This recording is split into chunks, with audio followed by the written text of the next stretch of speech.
In Providence, Rhode Island, you can do your own thing. Take your family on a wild adventure at the zoo, stroll along the river and experience the magic of waterfire, explore museums, historic homes, and cobblestone streets filled with public art, and much more. An amazing dinner or touring Broadway show is only steps away from your hotel. Plus, we're just a short drive, flight, or train ride away. Pick your Providence and curate a vacation that is perfect for you.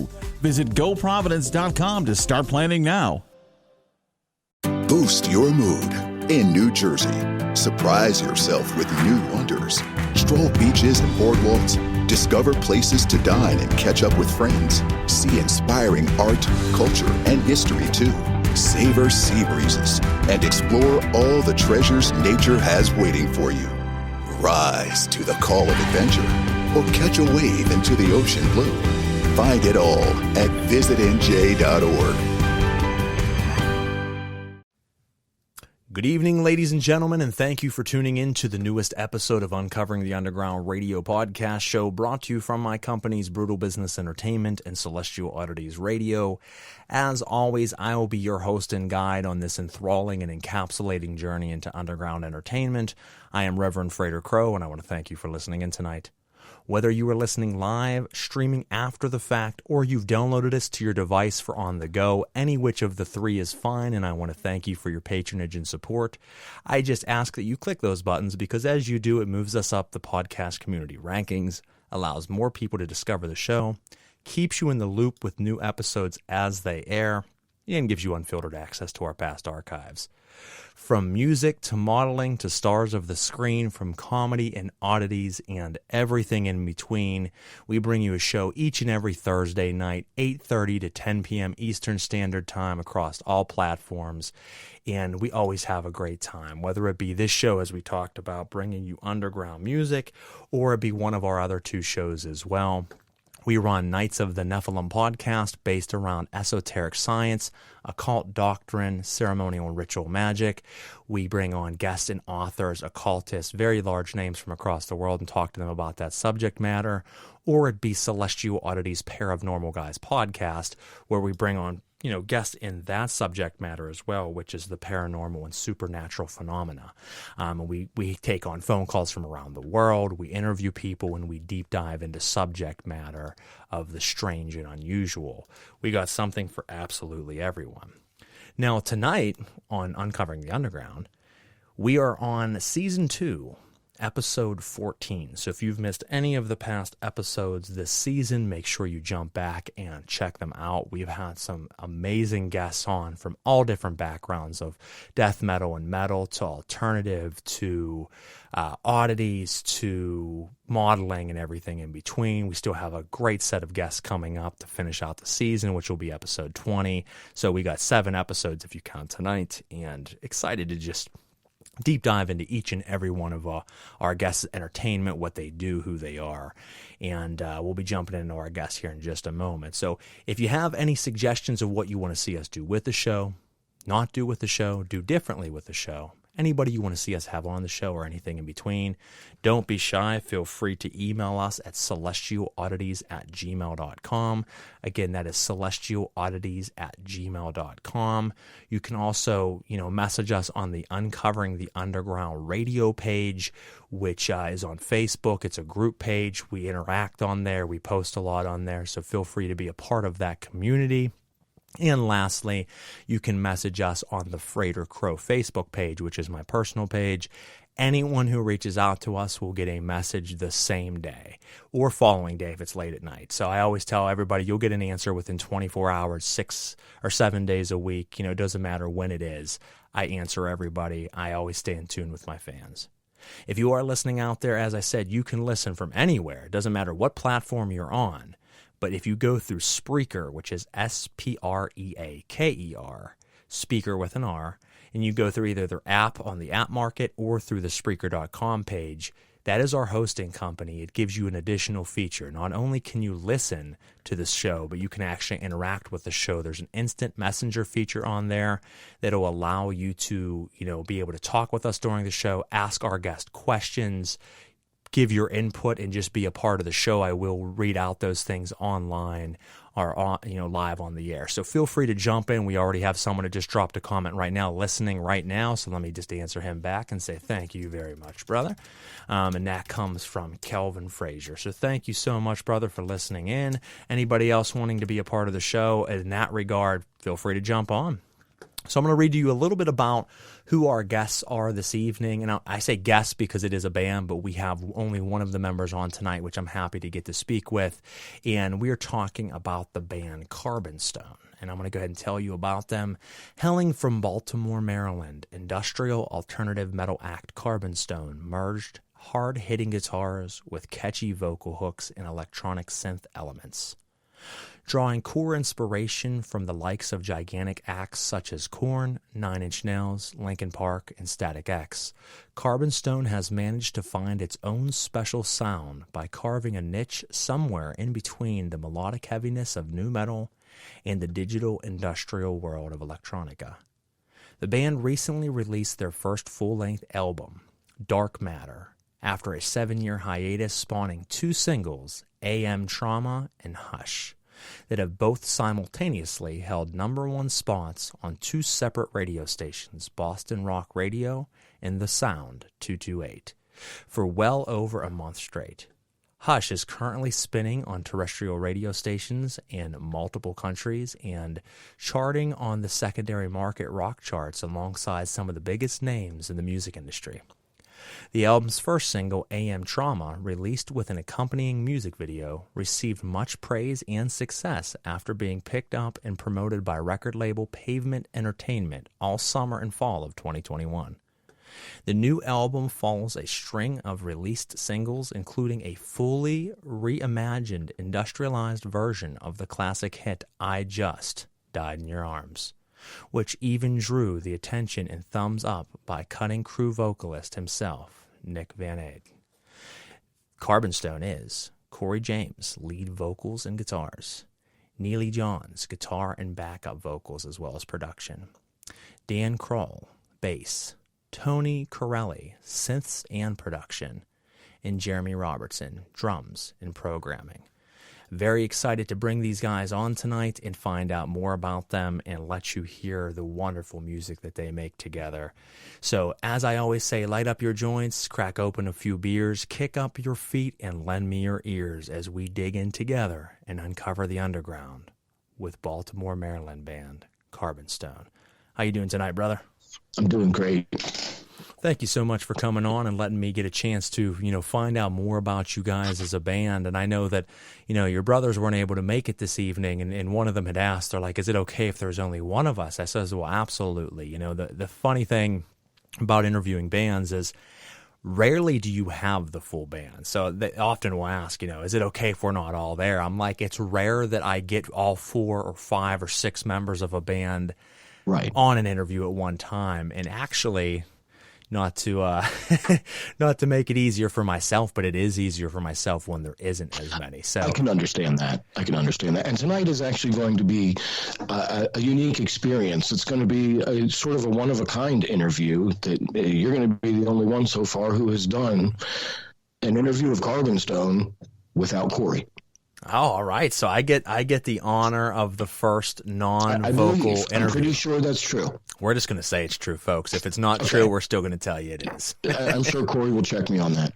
That's okay. Well, I like to start out the interviews, Neely, very traditional as I do with all my interviews. And from there, we kind of change course. But I ask all bands that come onto the show, obviously we read your bio, but where did it all start? I mean, you said that, in the bio there was a hiatus. You guys came back and released the album. So, I mean, where did the roots of Carbonstone really start to take hold and grow? Probably around 2003, 2004. Oh, wow. So it's been some time. Okay. Yes. We have quite a bit of material under our belt, actually. Only a select portion of it is published. Because it goes back to before this current distribution model that we use online. And we could put some of it up, but we want to focus on the newer stuff.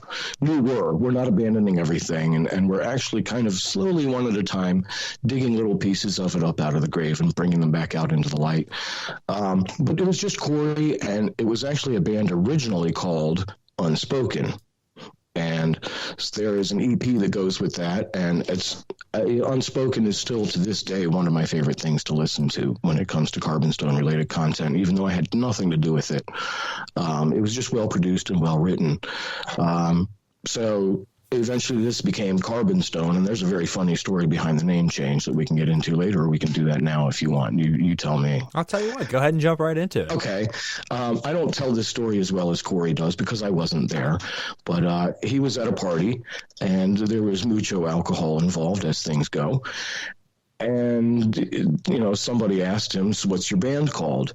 And he was thinking about changing the name to Carved in Stone.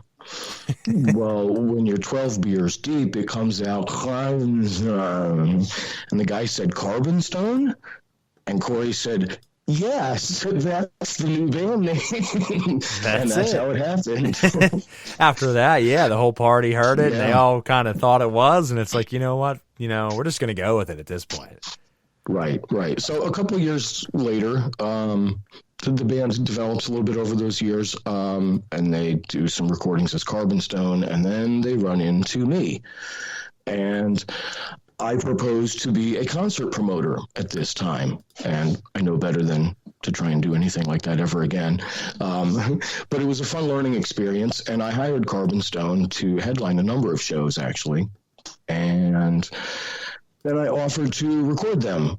And then I had to go away for a little while. I had some legal problems. And when I came back, they said, hey, man, I had to pick up my guitar a couple of times throughout the process of recording, and they put an offer on the table for me to join, and the rest was history. We did a couple of EPs, we did some demos, we did an album, What You've Become, which is out there, I believe, on all of the usual places. And then there was the hiatus, which was basically because I quit. And we both tried to do some other things, and it didn't really work out. And a 10-year anniversary for the album that I recorded with them initially was coming up, and I wanted to do something with it. And we started talking, and nothing's happened with that yet. But that's what led to the album Dark Matter, which we basically wrote through lockdown. I like that, though. A lot of bands formed or reformed or wrote a lot of really good material during lockdown. And it's one of the upsides in an otherwise unfortunate situation. It's interesting because, as you just said, I mean, that is the case. It seems like a lot of bands have had the chance, whether they're already together or they've, reestablished themselves, even bands forming during this time because you had time to kill. Advances in technology have allowed us to work with one another across the country or the world much easier than once was. So you do see a lot of, or what I've noticed at least, is a lot of bands that were popular in the earlier 2000s in the new metal and the rock and metal, heavy metal scene, have kind of stepped forward, and I've been seeing some releases from them, and we're planning on an upcoming tour, we're planning on some shows coming up, and it's like it's starting to merge out again, and I love that because that was a great time of music. And it seems that, as you said, during such a dark time and such a strange turn of events over the last couple years, one of the silver linings, I guess you would say, is that it's given us a lot of time to reflect, a lot of time to work on ourselves and our projects. And now everybody's kind of crawling out of their shells. The hermit crab's crawling out of its shell and emerging back into the world. And it's interesting to see what has kind of become of it. With lots to write about, too. Yes. I mean, I think there was a lot of feelings, a lot of emotions. I mean, I'll tell you what, I'm a pretty strong-willed guy. I've been an occult practitioner for a long time, so I keep a very balanced mind. I have a very strict regime and stay very centered, most of the time. But I noticed, several changes in myself, in my thought patterns from the start of it, when everyone, even including myself to some matter, was like, okay, this is going to blow over pretty quick. I know there's a lot of people like, this will be gone in a week. I didn't think that. But I mean, I was thinking, okay, 4 or 5 months, they'll figure this out. We're going to get past this COVID thing. Right. And then it just kept getting deeper and deeper and deeper and bigger and bigger. And I'm like, oh, shit, something's going on. And then by year 2, I'm like, okay, we're in it hard now, and it started to really get to me because even though I still could go outside and do things, it just felt like you became so secluded from the world and everyone else, even though we still had ways of talking to each other. It started making you feel weird. Now, I don't feel so strange anymore, but when they really started saying, like, okay, it's okay to, at least here in Pennsylvania, it's okay to go out and, not wear your mask now. It wasn't mandatory in a lot of places. That first month or so was strange. Even being around people, I'm like, oh, shit, even though I don't normally have a problem with people, I'm kind of like, stay away from me, everybody. And now that's gone. So it's like we really got kind of shell-shocked by it. Like, I don't want to go around other human beings. Keep your 6 feet, damn it. So it's been very interesting. Yeah. Where in Pennsylvania are you? Pittsburgh. Okay. I'm about 15 minutes from Gettysburg, but in Maryland. Okay, so not too far out. Okay, great. No, I've that's one place. So aside from music and things that I do, I've been very involved over the years in the paranormal research field, but not in the same sense as most. Not like the television style or like you just knock on the wall for me, like actual research, like doing different vibrational frequencies and sound grids and things that you don't see anybody else really doing, and trying to break through the veil. And obviously being near Gettysburg, such a great place out there. Of course. Just jam-packed with energy. So I'm sure you've been there many times. Where I live is called Tawnytown, Maryland, which is where the battle at Gettysburg would have happened had General McClellan not sat on some intel that got left behind for a second time for like 72 hours. Okay. Interesting. Yeah. Yep. So it ended up just happening not too far down the road from you then. Right. Washington has been through Tawnytown. Tawnytown is actually where Francis Scott Key was born. Oh, okay. Wow. All right. Yeah. It's a very, very historic area. It's a very old town. That whole region. It's very, there's so much to see there, and it's just so jam-packed with history and energy, and you just feel it when you're in the area. You can just go there and feel it in the air, which is really nice. And then I'm really close to Baltimore, which is party town. Exactly, it is. And unfortunately, over the years has become, very dangerous as well. Very nice party town, but Baltimore is crazy these days. I don't know if it's still that way, but I know in the last several years it had gotten to be one of the more deadly cities in America. Well, I've lived in the city myself, and I've lived in Maryland most of my life. And I can tell you from experience that you basically, it's a lot like New York. You mostly only find trouble if you're looking for it. Okay. You don't want to be in certain places, but be aware of where you are and don't look for trouble and you won't find it. It's usually the case. It's kind of a philosophy I've adapted to my whole life, really. If you go looking for trouble, you will find it. If you try to steer clear, most of the time you won't have it. Doesn't mean something won't happen to you or you won't find it, but most of the time if you stick to that rule, you'll be okay. And that's everywhere anymore. Unfortunately, that's one of the things with COVID that I certainly have noticed an uptick in is violence and crime and murder rate has skyrocketed. And a big part of that is because when you shut people off for 2 years and you have all kinds of feelings bottling up inside of people, and then inflation starts happening. Everything becomes more expensive. House prices are going crazy. Anytime there's been inflation, there is higher crime levels. And I know that here in Pittsburgh, that's certainly been the case. I don't remember a year as deadly as this past year in a very long time. There's shootings almost every night here. It's been kind of wild. So hopefully that'll start to die down as well. Well, one of the memes going around is that Baltimore and Detroit are having a contest to see who can be the most violent city.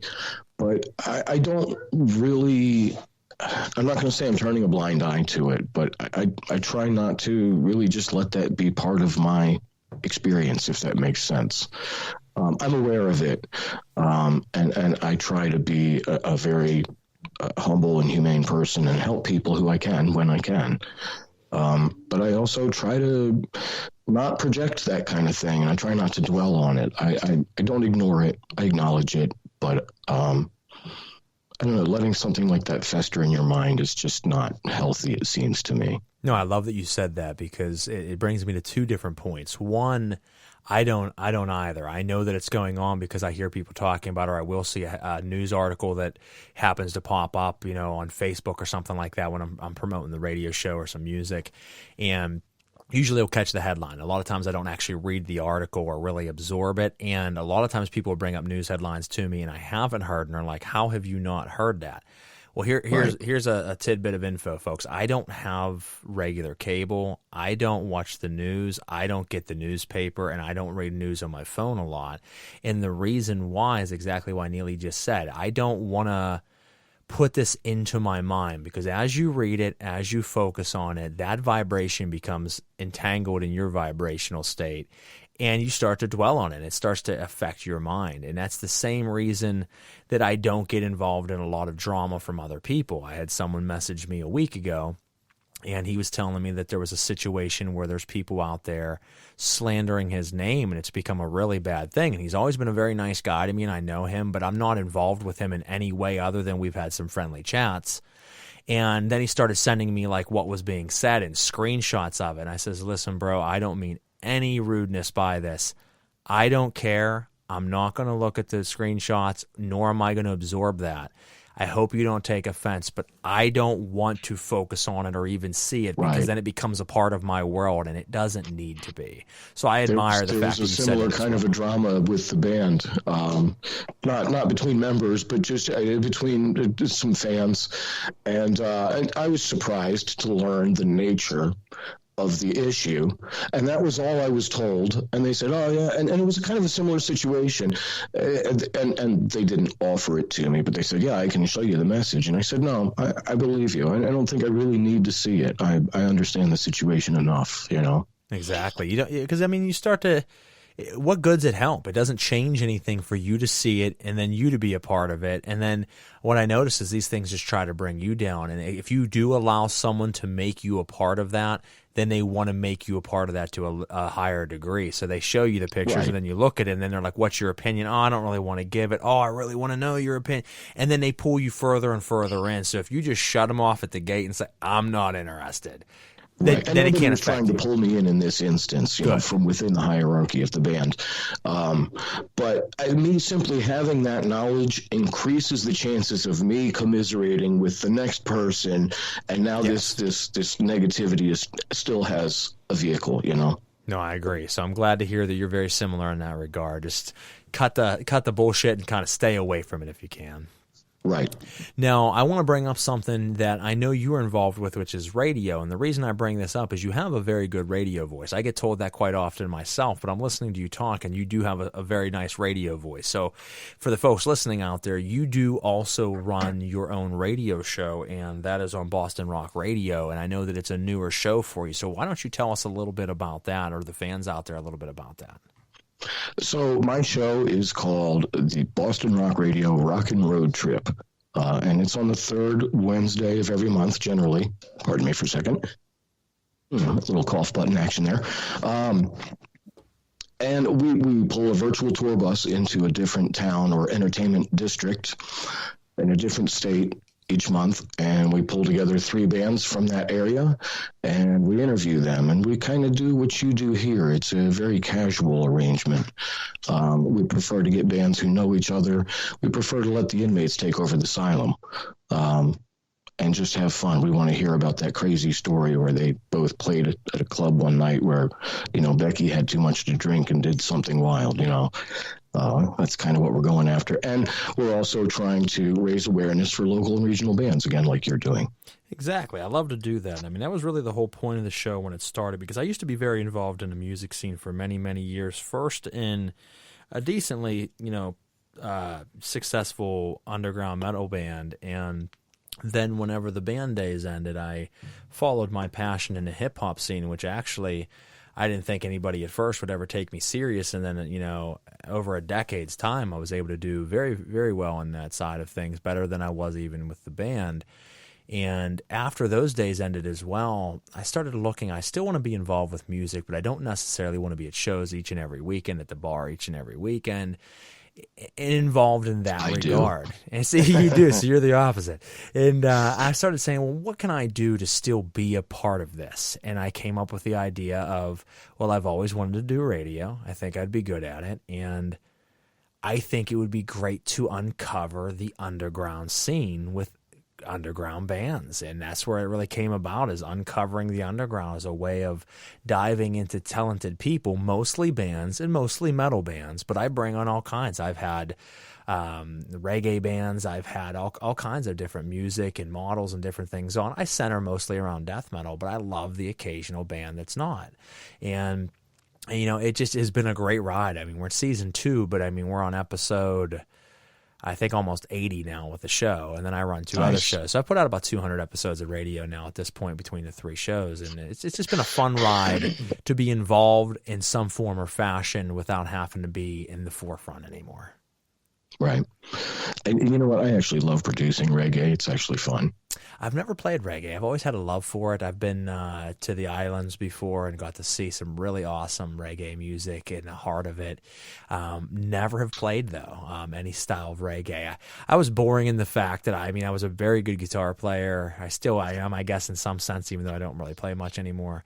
But I was always just really, different forms of metal. So I would meet people and they'd be like, hey man, why don't you play some really sick jazz riffs or some really sick blues licks? And I'm like, yeah, man, I'm a good guitar player, but I'm obviously not a good guitar player because I can't do it. And I always regretted that, because when I learned, we've talked about this on the show before, whenever I was learning guitar, I feel happy that I didn't grow up in the current age, because I had to teach myself everything, and there really wasn't an easy way of doing it, and it was just from old tablatures that I could find. Whereas I look at the kids nowadays, they have it made. I mean, to be able to get onto YouTube and have a tutorial of any song from 500 different people doing it. Now you have all these programs. You can spend $10 a month and it shows you note by note. It can record the song and play it next to the live song. All this high technology that just didn't exist back then is breeding monsters. Some of the guitarists that I'm seeing that are young bucks, and some of the vocalists and things that I'm seeing, just couldn't have existed 20 years ago, and they are now. And I can't wait to see what the future brings. But I think that I think it's great to see where the scene's going right now. Yeah, it's interesting, and there's a term, and I have to admit that I'm guilty of it, because this is how 100% of our pre-production happens, and about 5 or 10% of our post-production too. But the term is, and I'm sure you're familiar with it, is desktop metal. Does that mean anything to you? I've heard the phrase before, yes. Okay, yeah, that's basically what you're talking about. I mean, I can plug my guitar directly into a $100 2-channel interface on my laptop, and it sounds like a Marshall stack, or whatever the hell you want it to, through software, and I can record a whole song and use Easy Drummer and make it. I mean, people can spot fake drums, but you can put together something in less than an hour. You can write a whole song that sounds radio ready. Yeah, and that's crazy, because we tried to do stuff like that back then. I remember when we were having trouble finding a drummer, we were like, well, you know what, guys? What if we get a drum machine? Well, you know what? That sounds cool until you try to actually figure out how the hell to do a drum machine, Yeah. Still need somebody who knows how to write a beat. Yeah. Yeah. So we're like, okay, well, we got the drum machine. Now we don't know how the hell to use it. And then, we had these problems, and you couldn't get the clear recordings back then. No one really could afford a home studio. Right. So we talk about that on the show a lot of just, if you go back even 15 years, people really didn't have home studios, or home studios that gave you very good quality. You didn't have the technology or the advances that you have nowadays. But as you said, with the term desktop metal, you can use interfaces, plug in, have any sounding amp or guitar from the click of a button, even though you're not playing that guitar. You can have a $100 guitar and make it sound like a Les Paul. And that might be a stretch, but your point. Well, you know what I'm saying. Yeah, I mean, that is definitely not true, because I mean, in my mind, you're not getting that sound unless you have a Les Paul. But you can try to mimic it and get a good quality warm sound out of gear that you don't technically have, and record, as you said, studio ready material, and that has become I think a very good thing for the scene and for music in general, because it's allowed for a lot of people who might not have otherwise been able to do it, or someone who has a great deal of talent and just doesn't have a band. They can program their drums, they can play the bass, they can play the guitar, and they do it all themselves. So there was a band I came across, and I guess I'm saying that term loosely. There was a project I came across not too long ago. It was just two guys.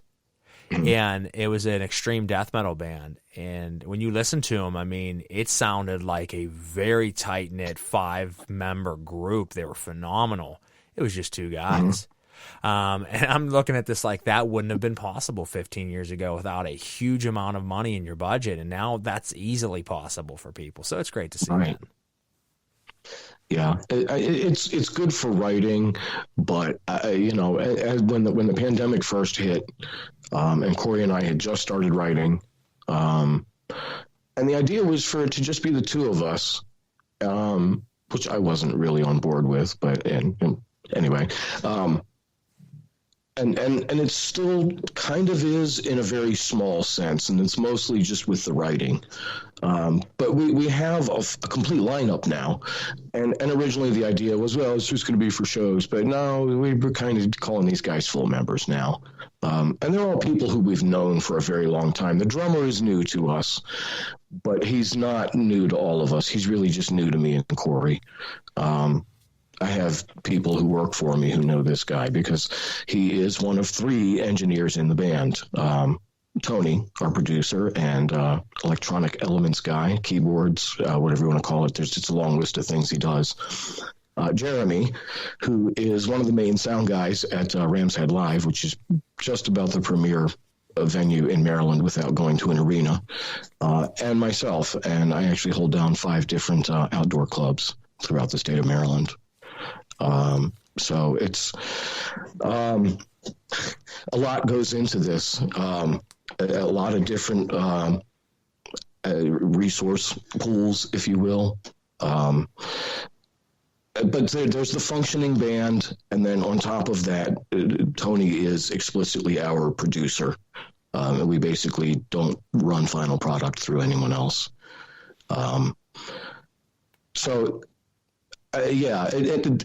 Gray lines, blurry lines between the purpose of different members of the band, but it's a cohesive unit, and we love playing together, and that's really what it comes down to for me. Not everybody can make band practice, and it's still fun when we practice, but like when we're preparing for a show, we will rent a showcase studio, and everybody has to go to these practices, and those are the best. And of course, the show is great. But this is all like us coming out is very new. Getting our toes spread is all this level of visibility is new to us, and people think that we are not that we don't have a good head of steam on our head, but people think that we're this like crazy established thing. And while we go back for a while, we're not that far out of this hiatus.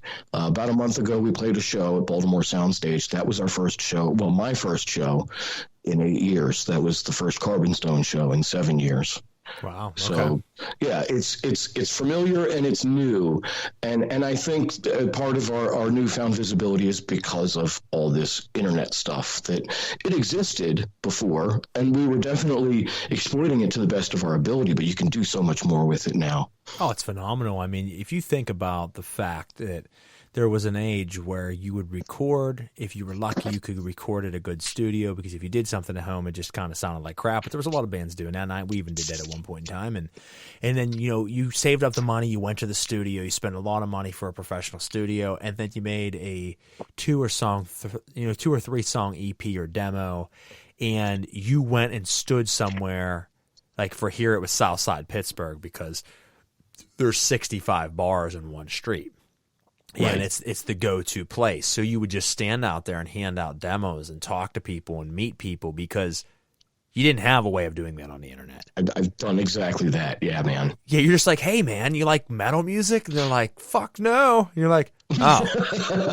All right, man. Well, thanks. Have a good night. You had to try to meet those people who did, and someone would be like, oh, yeah, brother, I'm a metalhead. Why? What's up? Hey, man, we have this 3-song demo. I would love to give you one. Check it out. We have we don't have a business card. We have our own made business card we wrote our name on the back. So if you're digging it, reach out to us and we'll let you know where the shows are. So it went from that to now at the click of a button, you can reach people in every country of the world. And that's a game changer. And I don't think a lot of the newer generation is aware of that. It's like one of those things that I say it's on demand. Everything's on demand now where, I loved the days of going to a music store, saving my allowance, mowing yards, working my ass off to go to that store as a teenager, go in and buy 1 or 2 albums that I wanted and 1 or 2 albums of a band I never heard before because their artwork was dope and I loved it and I wanted to see, are they good or are they not? And the feeling of ripping that cellophane off, them little bastard stickers that you couldn't get off the case of the CD, those moments. And I said, that is something that sounds so simple that people are like, yeah, so what? It's changed. No, there was something to be said about that. Whereas now I can go onto Amazon and check out any album I want at the click of a button, listen to the first 5 songs, judge a band, and move past it.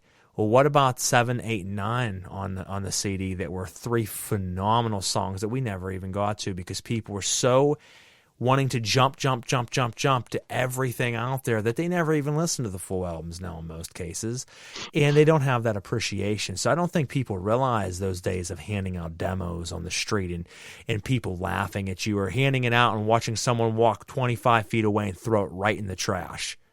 And you're like, son of a bitch. We had to buy those burnt CDs. We had to burn these, man, on a disc. So it's just crazy to see that. But as you said, being an old band who's new and getting back out there and seeing in a short amount of time with new technology and the reemergence of you guys back into the scene, how different it is now than when you guys started 15 years ago. Well, so this very thing actually very directly affected the band's sound. So what the album Dark Matter sounds like, we're industrial alternative metal. And what's not written there that there's little pieces of too. It's a little bit of goth and even a little bit of EDM, kind of a dance, a little bit of a twist in there. And you'll catch it when you play the tunes. It'll be very obvious. But it's not the basis of the songs. It's still metal. It's still industrial. But it's definitely very different, and we put a lot of melodic stuff into it. But before that album, we sounded really very much like a lot of radio-friendly hard rock and alternative metal. And it was simply because, Corey, and this was his brainchild, he always wanted these elements in our music, but we just didn't have the means. And now we do. And that's it. That's another point, with adding the synths in and adding different forms of production that you couldn't have done before. So you came back out, you see what the promotion and the marketing can be, but you also see what elements you can add that you just wouldn't have been able to do years ago. So with that being said, why don't we jump into one of the tracks that we have here? We have 3 different tracks this evening. I would like to start out with Hush, if that's okay. That's cool. All right, folks. So out there listening right now, this is Carbonstone from Baltimore, Maryland area, and this is their track, Hush. And we'll be right back after this on Uncovering the Underground.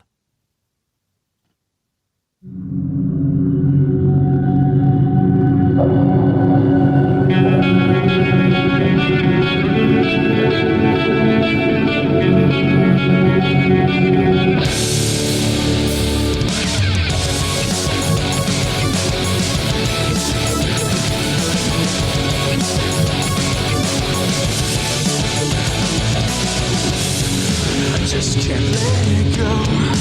Lose my self-control. Mistakes always repeat. When lessons are never learned. I slip away sometimes. To hide what lies inside. Even with retreat, I can never seem to get away.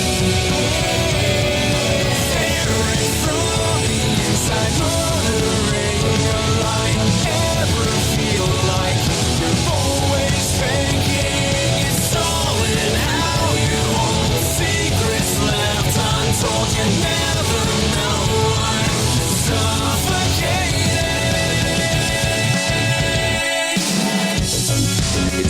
so long ago.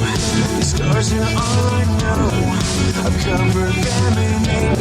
Will I always feel that place? Distance breaks it now.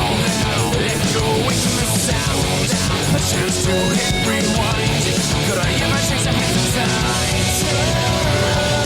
Fearing from the inside, murdering your life. Ever feel like you're always faking? It's all in how you hold secrets left untold. You never know. I'm suffocating.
All right, folks, we're back on Uncovering the Underground radio show. We have been hanging out for the last 40 minutes with Carbonstone, and the member that we are with this evening is Neely. He is one of the guitarists of the band, or he is the guitarist of the band, I should say.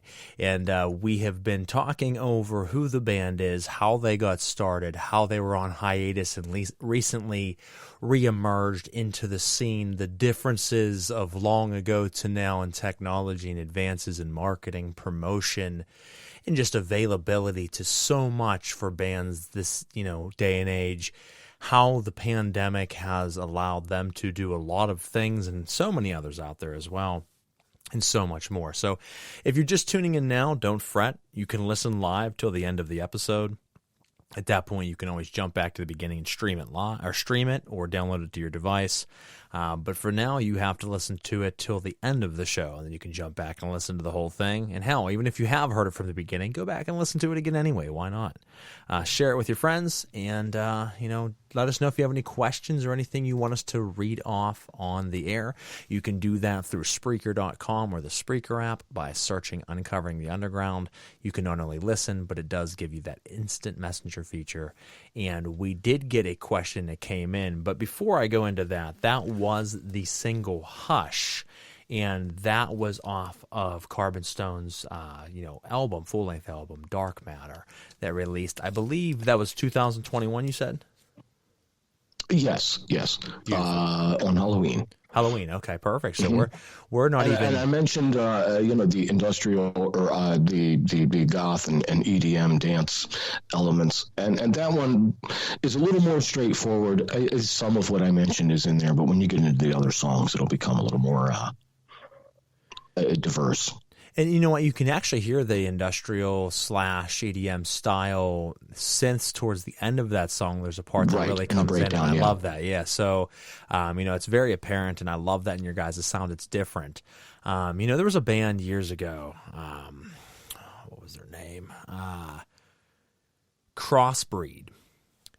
And it's been a long time, and I haven't listened to them in years. But they, back in like early 2000s, had a industrial / electronica / metal type sound that no one really was doing that at that time. And I loved those guys. And for some reason, listening to that track just made me remember them. And I haven't thought of them in years. So I'm really excited to actually look them back up. Now, it's one of those things. It's like you haven't seen a movie since a kid and then you watch it again. That can go really well, or that can go really bad. Sometimes you watch the movie again and you're like, this movie sucks. So hopefully I don't. Crossbreeds in my personal notes to check out later. Yeah, so. I'll have to check them out. It's been a long time. So if you look them up and they're absolute trash, please don't judge me on it. But at one point in time, I liked them. But no, there's things like, it just made me think of the Wonder Years. Now, my wife and I, we liked the Wonder Years when we were a kid. So we went back a few years ago and we're like, we're going to rewatch the Wonder Years from start to finish. It was painful, not because it's not good, but because Kevin Arnold's such a little prick. And the whole entire series, you're like, oh, wow, I used to like this and like him. And you're like, what a little fucking ignorant asshole this character in this TV show is. Because he really was to his family and everyone else around him. So it's like one of those moments. You're like, man, this isn't what I remember it being. Right. So hopefully Crossbreed's good. I'm thinking they're still going to remain true. So I'm going to look them up myself. Yeah, some things don't stand the test of time. I find that to be less the case with music, though. True. Some stuff can go way back. Like one of my favorite tunes of all times. This is really, really obscure. It's a Procol Harum song. Okay. If you know who that is, we're talking like pre-classic rock. This is going back into the 60s. A Whiter Shade of Pale is the song they're known for, but they have another song called Whiskey Train. And it sounds like a late 70s, early hard rock tune, but this was mid 60s. I mean, it's really wild to hear somebody really rocking out like that in the 60s. It might have been the late 60s, but it's a really heavy song for its time. It's worth a listen. It's funny because there are some, people that were ahead of their time that were releasing music that might not have even been heavy, but when you listen to it now, you hear where the influence was and what it was leading to. And you're like, oh, wow, that was, there's bands I've heard, and I'm like, yeah, that was heavy metal before heavy metal existed. Exactly. And you're like, man, can you imagine if there would have been heavy metal in this guy's day? Like what they would have been doing? So it's always pretty cool to hear. And let me take a look here. That came out. I was trying to see if it gave me a year. I was gonna. Oh, okay, yeah. I had it pulled up and it just disappeared. So we'll try to see if we can pull it back up. I have it as 1970. Okay. 1970 even. So no, that's great. I mean, that's an old track. It sounds about 10 years ahead of its time. It really does. Oh, I imagine. There was some, in the 70s, there were so many great bands. So much. It's one of those questions you ask people, what was your favorite era of music? And I think they're all very important, but they're all so incredibly different. I mean, if you think of the music of the 50s, you think of the 70s, you think of the 80s, and you start to, 80s and the 90s, when you think of bands like Bon Jovi, and you think of Eddie Van Halen and Jump, where keyboards started getting really big, and then Dio came out and everybody had keyboards in their song and stuff. And you had, Flock of Seagulls and stuff like that, like bands like that started emerging in between the 80s and 90s. It's just so funny to see each decade have its complete own sound. And then a lot of people would argue, people around my age would say, oh, the 90s were great. 90s kind of was one of the worst eras of music for me, but I think that there was a lot of good stuff as far as grunge. When you talk Nirvana, when you talk Pearl Jam, when you talk Soundgarden and bands like that, absolutely. But other than bands like that, everything else for me was kind of garbage. But I mean, it's in the ear of the beholder, because I would tell you right now that there's not a lot of, at least in a mainstream sense, a lot of great music out right now. But at the same time, there's more hidden gems now than there's ever been. I mean, yes. And that is why my answer to the question of what is my favorite era of music is right now. Yeah, because there's so much. I mean, for instance, I was talking to someone the other night and I said, I love death metal, and I've always been a huge extreme death metal fan. And I grew up on Deicide, and I grew up on Napalm Death and Cannibal Corpse and Torture Killer and all these great, old school metal bands, Skinless, Brain Drill. And that's great. And then it went through like this stage where it kind of really got stale and the metal disappeared and there was some left, but there just really wasn't that great stuff. It was the same old, same old. And then you step away from it for a few years or you stop looking as much. You fast forward to the modern day now. There is so many absolutely phenomenal, extreme technical death metal bands out there right now. And there's other people told me, I don't know, man, I don't hardly ever come across anything that really surprises me. And I'm like, you were looking in the wrong hole, brother.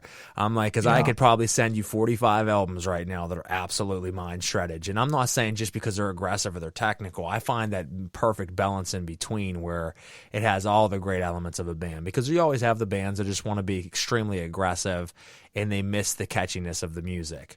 You have the bands that focus so much on the catchiness and melody, but they miss the extremeness of it. So there's that nice blend in between it when it comes to that genre of music specifically. But there was never a time period in history that there's been more hidden gems of phenomenal bands that no one's ever heard of. So if you really want your mind blown, if you're into death metal, imagine Alice in Chains as a hardcore and death metal band called Lesser Glow from Florida. Let me write that down right now because Alice in Chains is one of my favorite bands of all time. So Lesser Glow. And my pen's like, no way, because it stopped working.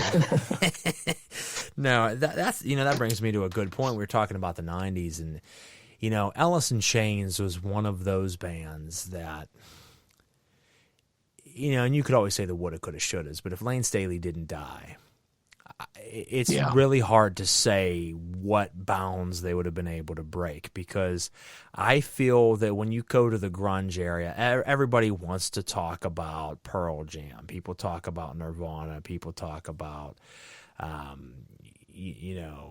Soundgarden and all these other bands. Like Chris Cornell, I talk about them all, but your point, I mean, but would they all fall short?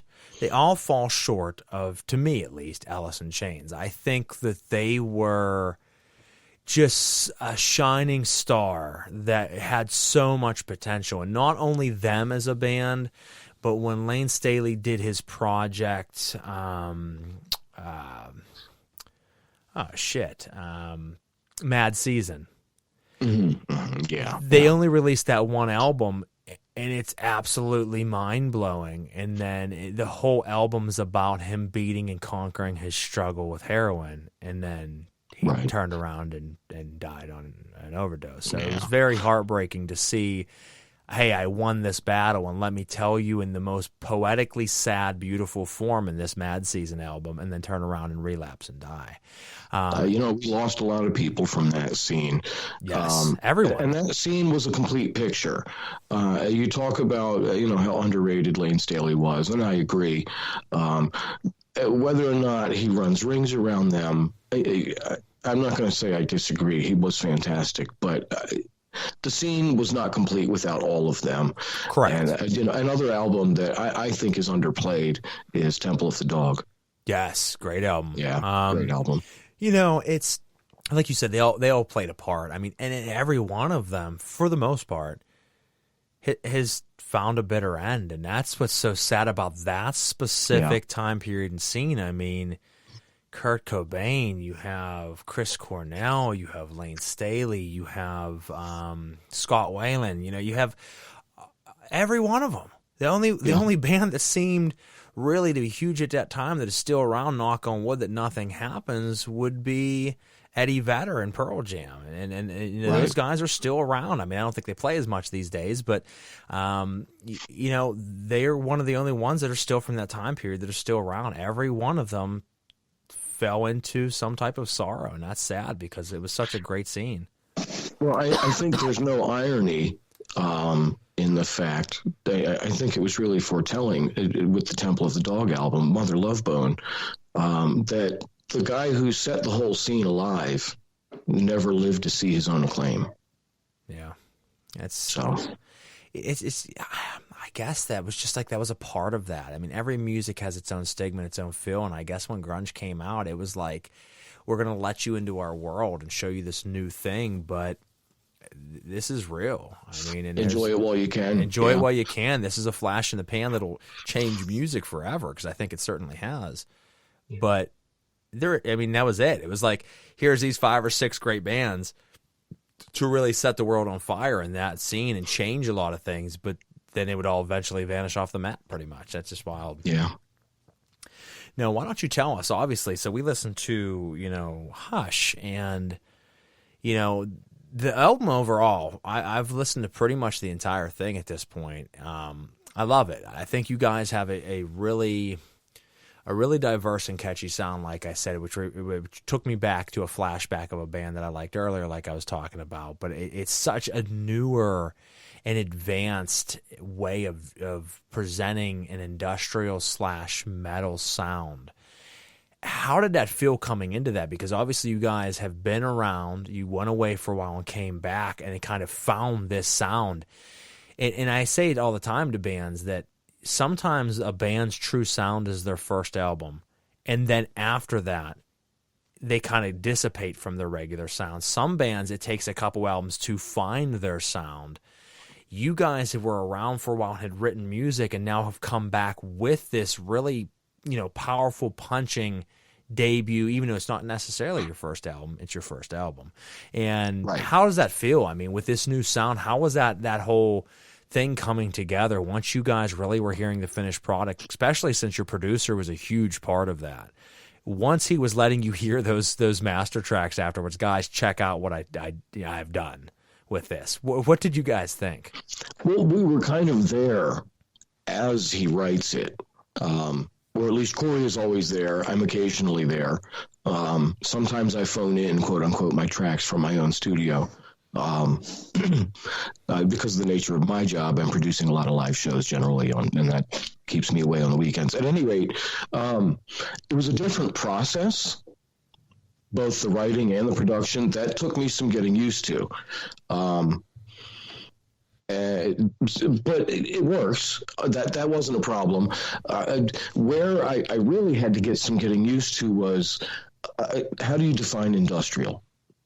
Because as long as I've known Corey, because it's a very long time, very, very long time, I'd have to think really hard, but I think it's on the order of 15 years-ish. At any rate, it's something that was always talked about, industrial. And I'm like, yeah, it's great. And I have this sound in my head, and Corey has a sound in his head. And I came to discover that Corey's idea of industrial and mine are a bit different. My idea, let me start that over. My idea of industrial has a little more teeth and a little less polish.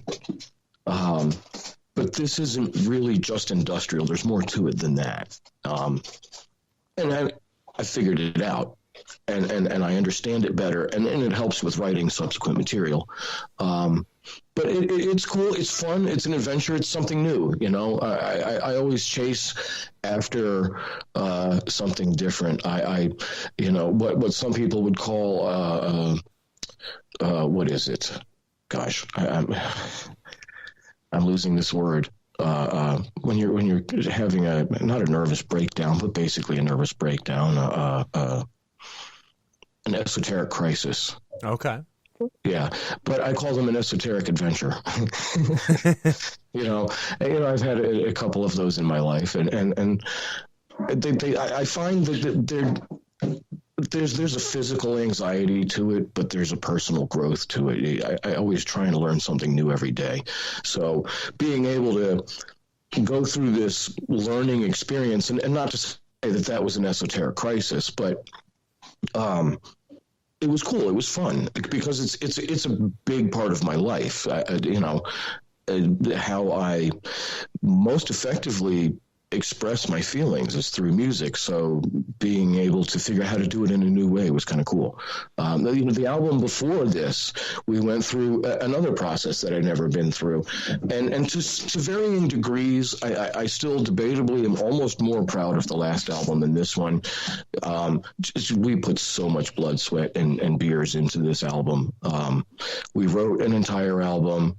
We practiced at a studio where I worked out of also that our bassist owned, and it was cool, and we were ready to go, and we were like, okay, let's do this whole pre-production process, which we did.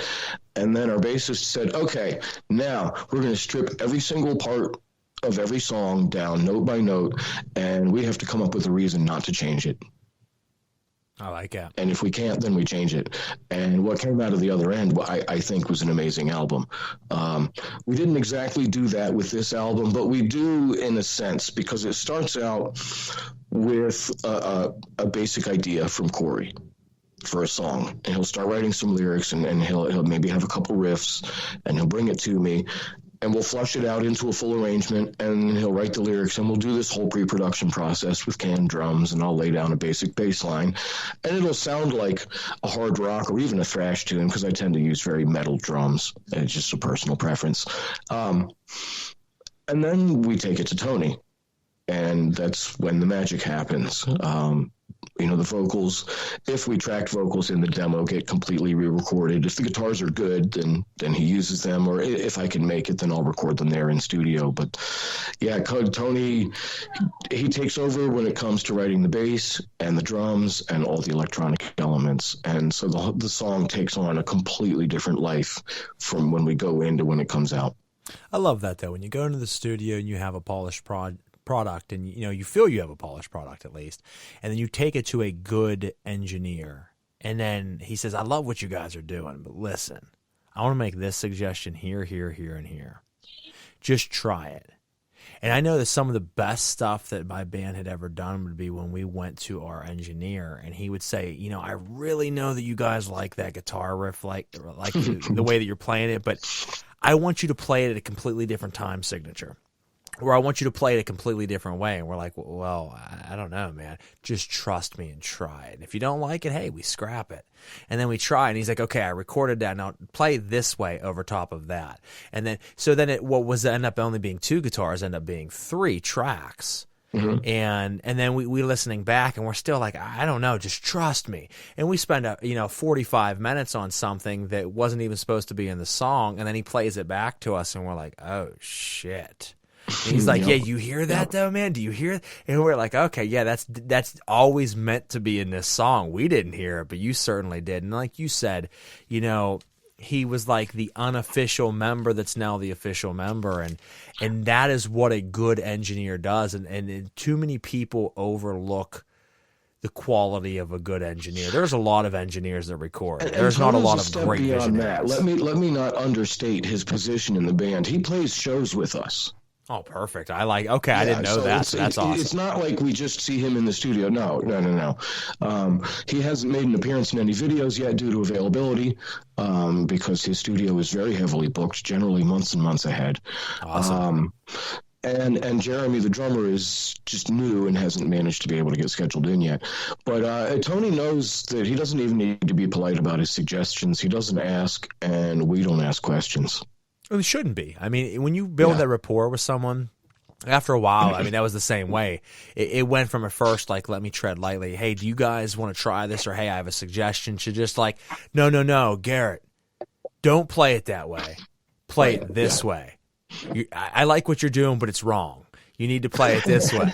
And I'm like, but I worked 2 months on that. They're like, yeah, I understand it. It's fucking wrong and it's no good. Do it this way. And I'm like, all right, let me try it. Because you have to have that where, you're having fun. You respect that person, but you tell them how it is. Like, hey, I understand you think that's the best that you can do, but it's garbage and you can do better. And if you aren't close enough to your bandmates to look at them dead in the eye and be like, hey, man, that sucks. Fix it. Then you don't have a good band, because you have to be able to really just be carefree with them. Now, we have a question that came in from a listener out there, and they said, I would like to know, and I guess it was open, not necessarily just to Carbonstone, but in music in general, what is the craziest moment that Neely has had at a live show? I mean, there's so many. The first one that pops to mind is specifically as it relates to Carbonstone shows, because I've seen some crazy things happen hours before the show too. So just working in live events, playing the club stage at a club called Sonar that doesn't exist anymore in Baltimore. It was an institution. And one of our fans being really drunk, a female, and jumping up on stage and dry humping my monitor. That was annoying and amusing at the same time. I've run monitors for Uncle Cracker so drunk that you couldn't understand a single thing that he was saying. He was like perfectly in key and perfectly on time. And if you were drunk, it didn't matter, but you could tell. I had a guy walk into a club. He wasn't even there for the show. It made it halfway across the dining room and then just fell flat on his face before he could even get to the bar. And so like, all right, I guess we should call an ambulance. And we did. And before the ambulance could get there, he got up and walked out and then fell flat on his face in the middle of the parking lot. And then the ambulance showed up, and then he got up again and refused service, and then walked a few feet and fell flat on his face again and said, okay, we're taking this guy. This guy needs to go. That's it, buddy. 3 falls and you're out. I've seen the Bud Light rep for a club get caught taking a piss behind the club at a show. I've seen a band's merch guy get staked out by the cops and get picked up on a warrant. So many crazy things. There was a show that we played at, and see, so I really respect you for the fact that I was a promoter and booker myself for a while, and that was really my bread and butter. As soon as we launched out from the get-go of high school and went right into a band, started playing live shows, what I wanted to do that was different than everybody else is, yes, I want to be in a band and I want to be out there and be known for it, but I also want to be the guy that brings all the bands from all over the place. So I was 18 years old booking bands from halfway across the country to come here and play. And nice. Just started throwing these shows that were sold out each and every time, and it was phenomenal. And my thing was I wanted to give people in an area that's just destroyed, that was very, very known for labor and warehouses that got sold then out of the country and then just became a desolate wasteland. And only thing here was drug use and nothingness. So I was like, what can I do? What can I do as my part in this to help? I want to give kids something to have an outlet. And mine was always heavy metal and death metal. So I started, like I said, at 18 years old, booking shows that were at your local VFW and Eagles or something like that, but 400 people would show up. And like the VFW would be like, we can't have this many people here. I'm like, well, they're here, brother, so you got to figure it out. Better start pouring some beers. You better start pouring some beers because it's happening.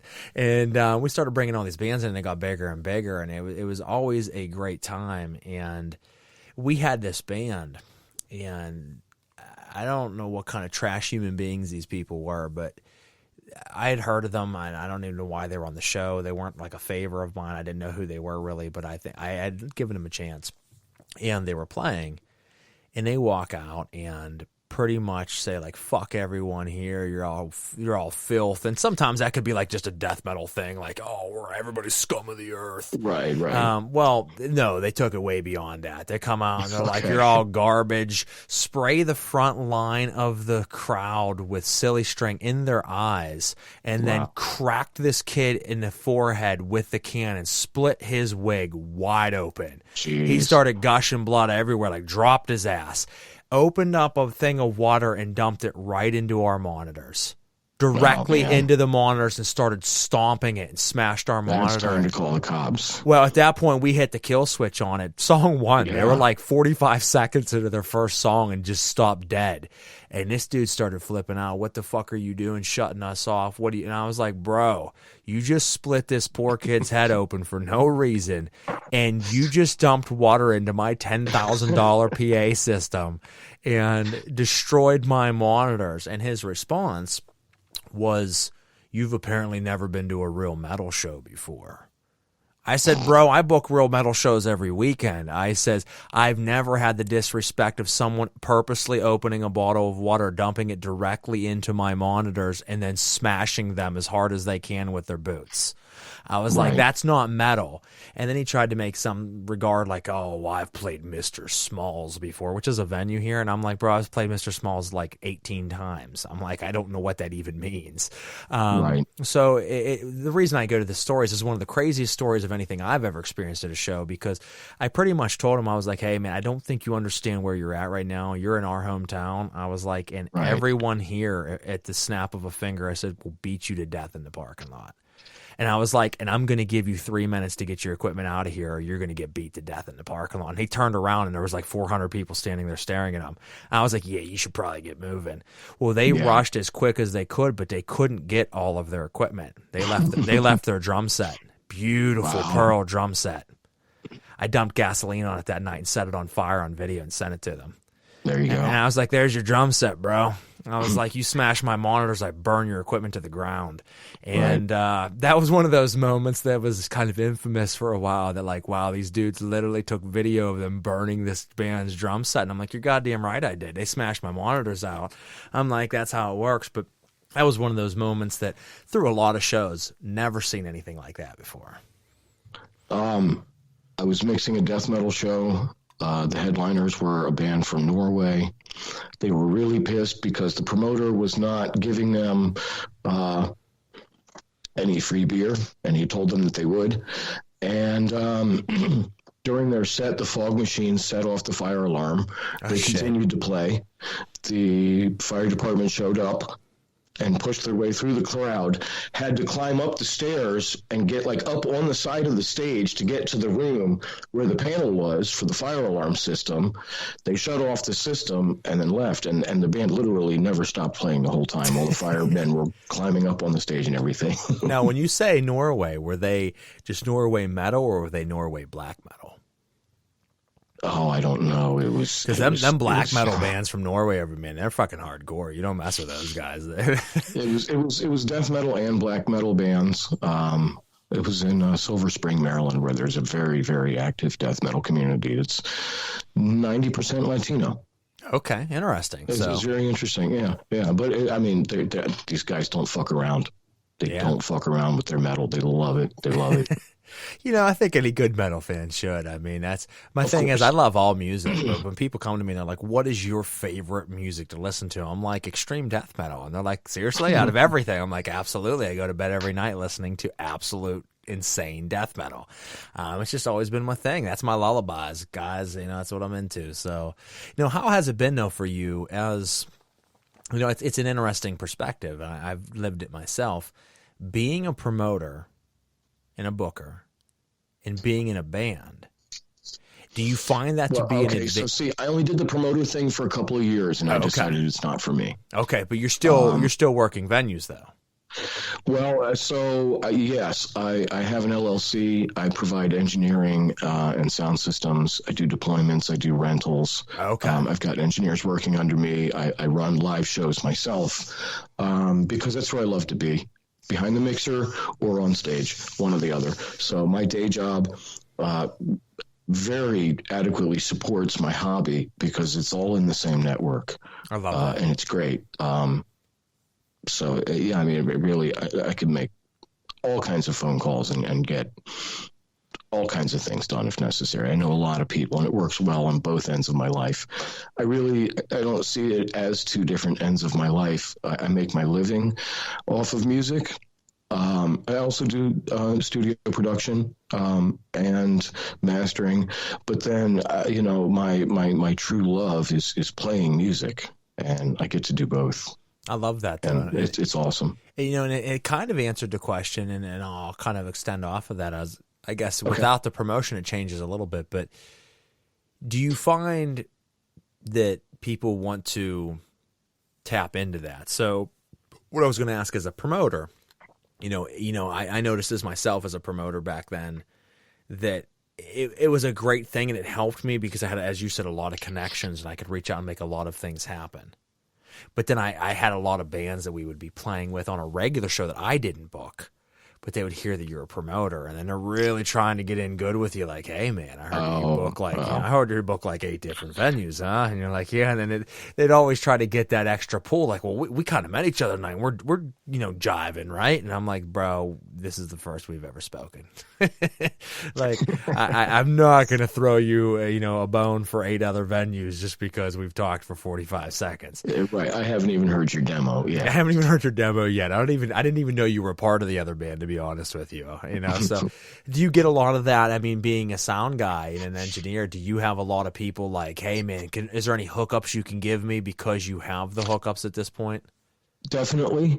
And I even go out of my way to try and help some of my friends out in certain bands. All of the clubs that I deal with don't really do original music. They all do cover bands, largely cover bands, or well-known regional or national bands occasionally.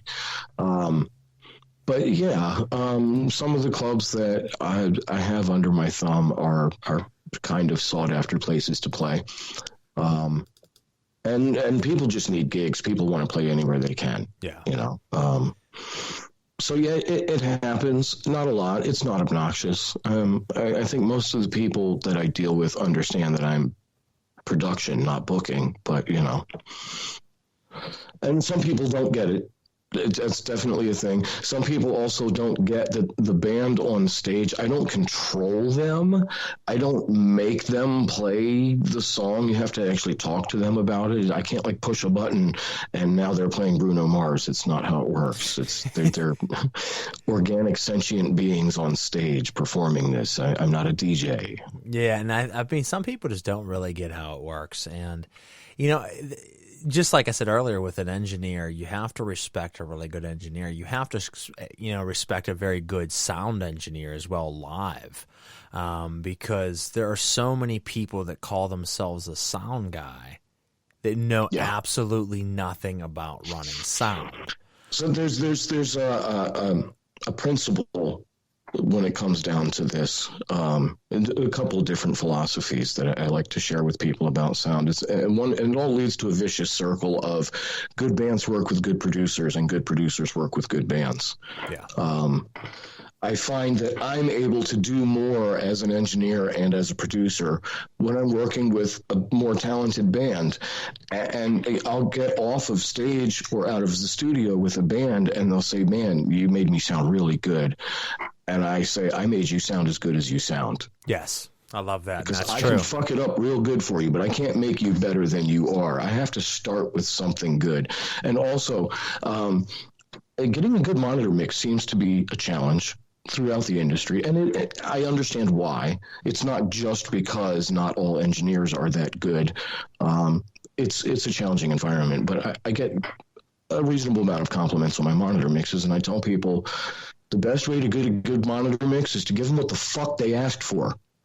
And you know what? You just made two of the strongest points. Folks, if you're listening out there, those 2 points that Neely just made are two of the most pivotal points that can be made. And I haven't heard anybody else say that. So I am in high level of respect right now. And the reason being is that is exactly true. A sound man can only make the band sound as good as they truly are. But they can certainly make them sound worse.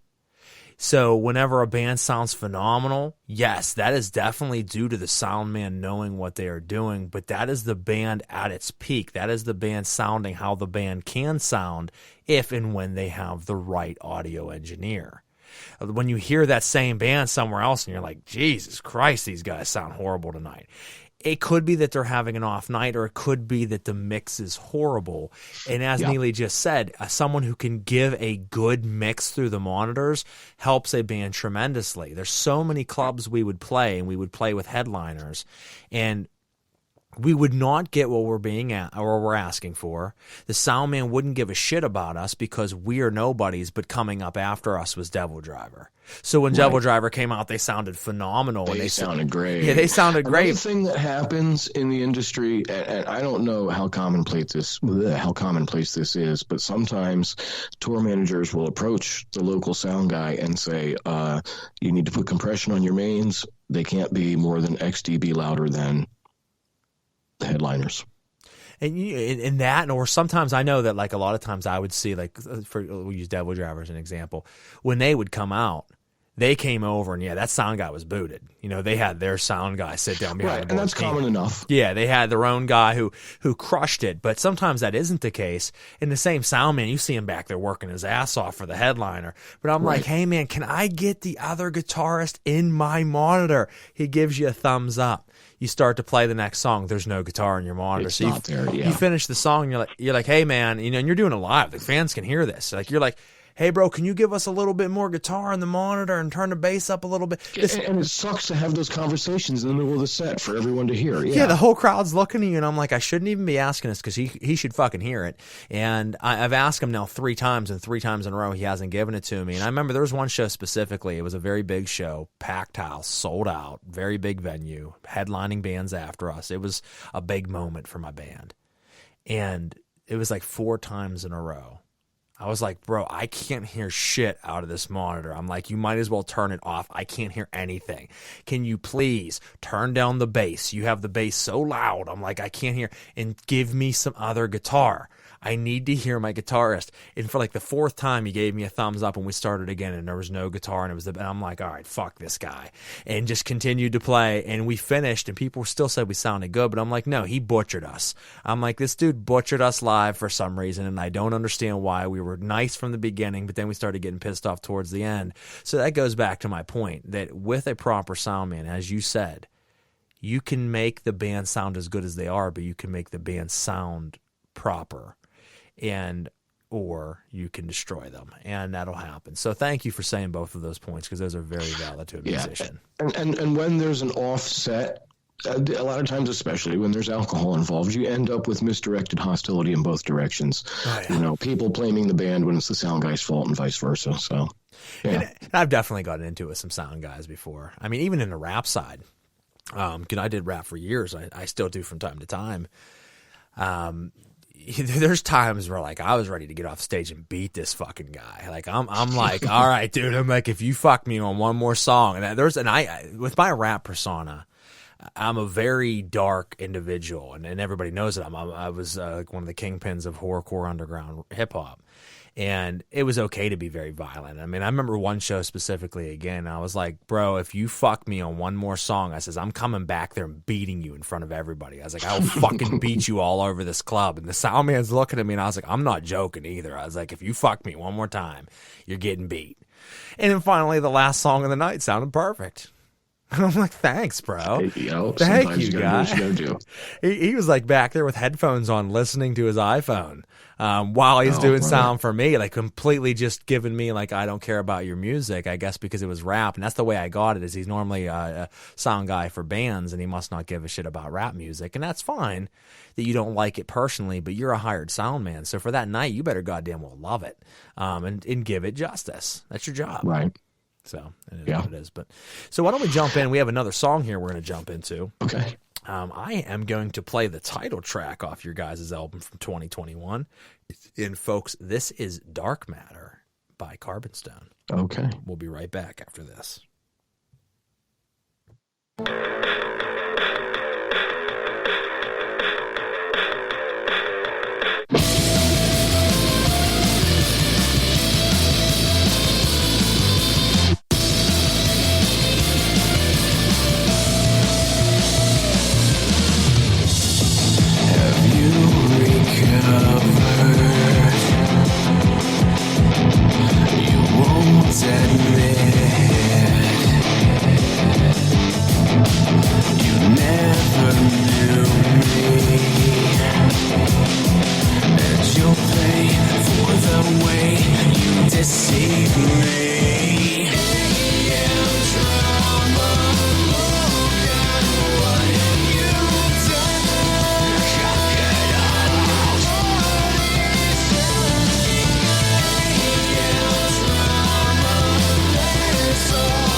All right, folks, we're back on Uncovering the Underground, and that was Carbonstone's single off their latest album, Dark Matter. Love that track, love the sound of it. In fact, that was actually the first song I heard from you guys. I randomly came across you guys on Facebook. And you know, as much shit as I talk on Facebook, I will admit this past season of Uncovering the Underground, they have really batted 100 for me. That their suggestions have been phenomenal. So I, had the first 2 or 3, episodes on, and they're like, "Have you heard of so-and-so?" And I'm like, "Well, no, I haven't." And I clicked on it. I'm like, "Oh, that's a dope band," which led me to another one, And I'm like, "Oh, they've upped their game." And that's how I found about Cthulhu Dreamt, who was our guest a few weeks back. You guys, Knights of Malice, who was our guest last week. Just phenomenal guests this season. And folks, it isn't me. It was Facebook. Zuckerberg did something right. So I'm going to give him some credit, even though he's a robot and he's trying to take over the world. He has done very good on giving us good suggestions this season. So you announced that song as Dark Matter. That song is actually called AM Trauma. Oh, that's the first song I heard, and it was sent to me as Dark Matter specifically.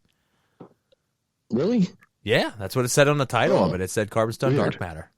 Okay, I'm not sure how that happened then. Well, at any rate, but you guys do have a single called Dark Matter off of Dark Matter, right? Correct. There is an album or a song called Dark Matter. So I completely confused myself then, folks. That's my apology. That is their single. That was one of the songs we wanted you to play, though. No, we were okay. Well, it was the right song, wrong title. So, folks, that was AM Trauma, and that was one of their 2 that we talked about was actually one of their big radio songs. So where it's funny to me is I knew that was one of the 2 big singles. And I knew that wasn't the right. So I don't know what I'm saying, but that is what it says literally on the song track. So who cares? At the end of the day, that is a banging ass song. I love that. It's very catchy. That song and Hush were going neck and neck for a while in the charts, and it was pretty cool to see. But that song kind of starts a chapter in a bigger picture with the band, because we had released another song and video before that. It was a lyric video, but it was with lots of visual effects, and it was pretty cool. But and that was for the song Phantoms, also on Dark Matter. But this one we did an actual music video and lots of dark imagery. It's in a club, vampires, etc. It's pretty cool, and we introduced Frankie. And he was just a one-off, just kind of a crazy little idea. He's an undead bear. I seen that in the video. I did see that in one of the videos. Yeah. And he's a bartender, and he doesn't talk, and he's a dick. And people just latched onto him. We're supposed to be getting Frankie plushies or bobbleheads. I mean, Frankie is pretty much as popular, if not more popular, than the band, and he's plotting our demise. So we have to watch our back for him, because he's now been in what we did a live stream where we performed a handful of songs off of Dark Matter the night of the release, and that was pretty fun. It was a technical nightmare, but we pulled it off pretty well. It wasn't really a nightmare. I've had problems with my streaming rig in the past, but for this, things came together and it worked well. So he was featured in that, walking around with a kitten and a black cat, and then we did another video for a song Scream, which is charting now. And he's in that video as well. He's our official mascot. It's a done deal. We can't shake him now. Isn't it funny how something so simple can become something so big? Yeah. We didn't even mean it. And that's usually how it happens is, if you mean it, if you put a lot of attention into it, it won't become what you wanted it to be. But sometimes when you just do the funny side things, like this is just a funny joke, and the next thing you know, like everybody wants that, and then it becomes something way beyond what you ever could have imagined, and you're like, oh shit, I thought this was just a joke. Things working out the way you didn't plan usually almost always work out better. Like in the video for the song Scream that I mentioned, Corey said, we need some wind because I want papers and trash blowing around. And I said, okay, cool. One of the clubs I work for has these box fans that they literally use to cool the beach. They're like 3 feet wide. They're no joke. So I'll get one of those. And it ended up not just being a source of wind, but also part of the set itself. It's heavily featured throughout the video. And that wasn't originally the plan, but it became part of the plan. And it looks awesome. It really adds a nice industrial effect, which is exactly what we were going for. Now, what's your feeling on doing music videos? Because as an artist, one of my favorite things, I love playing live. I love live more than the studio, but I love the studio. But then if you ask me what I loved the most, I love doing music videos. I had 9 music videos out, and I just loved being a part of something different because I got to perform the music, though not really, but I got to kind of act and give visual and add storyline and kind of be a director / actor and really give you something for your brain to absorb beyond just live show or studio. Here's a full production of our artistry. And that was always really stood and rang true for me. So, I mean, what are your thoughts when it comes to music videos? Are you a huge fan of doing that, or are you not? Some people are, some people aren't. This question actually leads the conversation in a couple different directions. This is a good question. First of all, I love doing music videos. They're so much fun because it gives you an extra space to flex creatively. It's a dimension that you don't normally explore with music, and you get to kind of diversify the means through which you portray your message. It's a lot of fun. Now, the person who we use to produce most of our videos now is, and here's where the conversation goes in another direction, is the former guitarist of Corey's wife's band, Anoxia. Oh, okay. Awesome. Of which myself and Corey and Dan and Tony are also members. And Jeremy might be involved in there too. Anoxia is still getting his feet off the ground. It's also kind of in a recovery, just like Carbonstone was. And we're getting our work in. But yeah, so again, another creative outlet, which is great for me. Yeah. So that was the other direction the conversation was going to go in. And she does some pretty cool music, and I've done some writing for her as well. And I just find that, I love being a part of all of it, whether it be photo shoots and promo shoots, whether it be, music videos, whether it be studio, live shows. They all bring their own adventures. Now, what I noticed with music videos, especially in my genre, was it would take me to the weirdest places. 3 o'clock in the morning, shooting a scene of dragging a human body through the woods. And I literally had to have one of the crew jump in a black garbage bag for a couple of the scenes and drag them. And then I would have scenes where there wasn't anybody in the garbage bag. But I mean, it's 3 o'clock. You're in the woods. There's spotlights. There's bugs crawling on us. It's hot.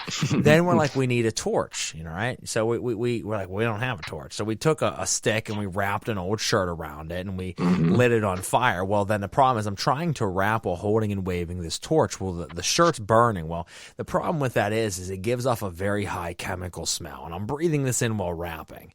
Yep. And then I'm like choking myself out and like almost throwing up because of this. But you just think of all these funny moments and all these weird things that happen during it, and you're like, you know what? I've always been someone who loves chaos. And what I mean by that is those same moments that someone would be like, oh, breathing it in sucked. Being in the woods in the middle of the night and having bugs crawling on us and all that sucked. No, I love it. I love those moments that I'm like, it was uncomfortable. It was weird. It pushed me. Because as you said earlier, whenever you stepped into the bounds of having to start playing industrial and you weren't used to it, it made you feel a certain way. You went through that esoteric dilemma, and I think that's good. Because if you are not pushing yourself to zones of discomfort, then you're not growing. If you always stay in your circle of comfort, then you never reach beyond that. You have to thrust yourself into those unknown and uncomfortable zones because that is where the growth lies. And I always felt like music videos did that because, anybody can just sit in the studio and never show them your face. Anybody can go to a live show and kind of hide on stage but not be beyond that. But when you're on a music video, you're exposed. They're seeing you. They're seeing your acting. They're seeing a different side of the members of the band. And I loved that. There's a good fire story that everybody gets to see in the latest Anoxia video where Corey's wife, Crystal, she covered Dreams by Fleetwood Mac, Stevie Nicks. Okay. And there's a huge fire in that video, and it comes up, it flashes up, and it was a one and done. Like, we only had one shot at it, and luckily we absolutely nailed it. Good. A lot of things, it was like the stars aligned for things to work out right for that video. You should check it out. But yeah, shooting video, and we were out in the woods, and yeah, bugs and all that stuff. It was actually kind of cold. Yeah, it was cold. So when Carbonstone and lately Anoxia are involved in shooting a music video, for some reason it's always goddamn cold. It was cold for Scream.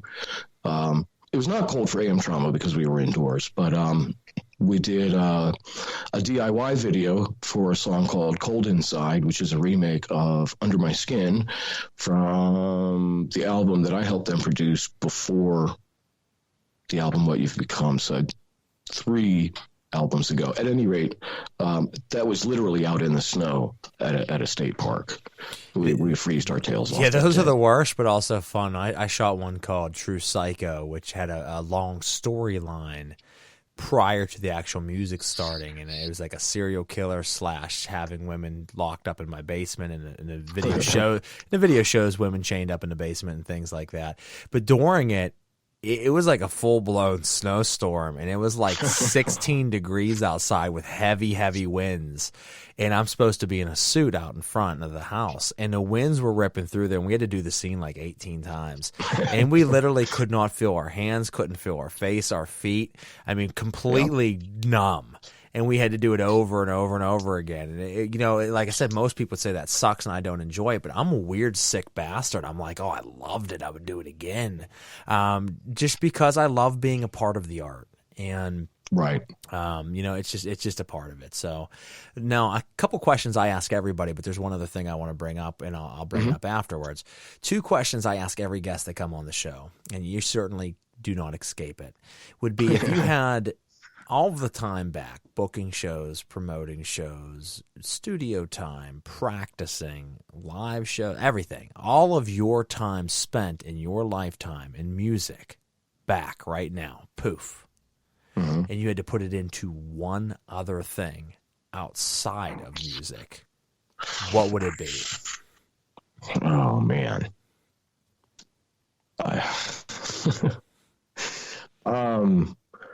I can tell you what other things are of interest to me. I don't know how I would make that decision, because it really is, apart from my family, it basically is the entirety of my life. But I'm very big in cosmology and astronomy. Oh, beautiful. Awesome. And anything science related. Even though I am basically 99% atheist, I consider myself a very, very, very, very, very strong agnostic. Okay. I find religious history fascinating. Me too. That's my all bread and butter. Religions. Not that I would put any energy into that, but that's an interest of mine.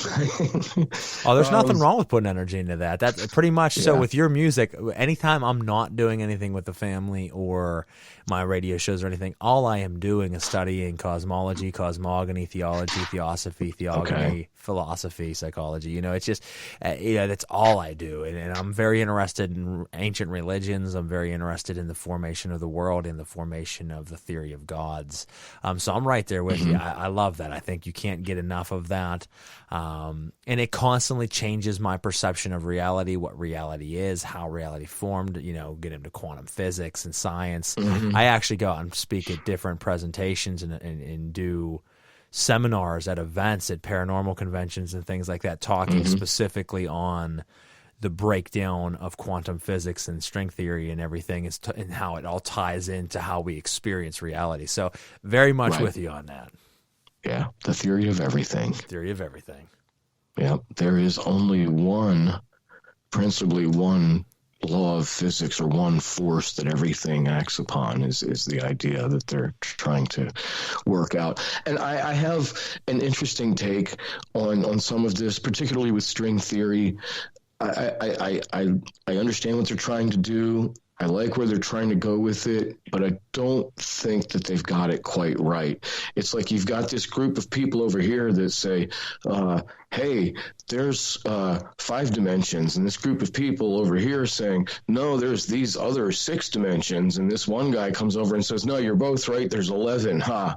And I think what they're starting to do is take an idea and then find a way to prove it mathematically and make it look good on paper, but we really have nothing tangible to show for it. I mean, okay, that's great. You made all these numbers work together. That's beautiful. But that doesn't, it still doesn't make sense. Yeah, it makes sense, but it doesn't really make sense. Explain it to me in a tangible way. It's very hard, and that's what I'm trying to do. And I mean, obviously, I think a lot of people are out there trying to do it. Now, I try to mix. I do that with the field of paranormal and supernatural phenomena, and I'm trying to very much go about it in a way where I mix, obviously, elements of just regular research, but where I bring into it is quantum physics and quantum mechanics, ontological mathematics and Fourier mathematics, and start to bring how there's a code behind it. And yes, there are exterior beings to us, but in the sense that they're interior. And people sometimes look at me and they're like, wait, what? And I'm like, there is currents all around us of frequency and vibration, and there are different ways of interacting and stimulating that vibration. You doing certain things with your mind is pushing off a frequency which interacts with frequencies that are maybe more prevalent in certain areas than others, which cause stimulation and phenomena. And what you're believing is the ghost of your grandmother is really just a hot spot of quantum type of energy.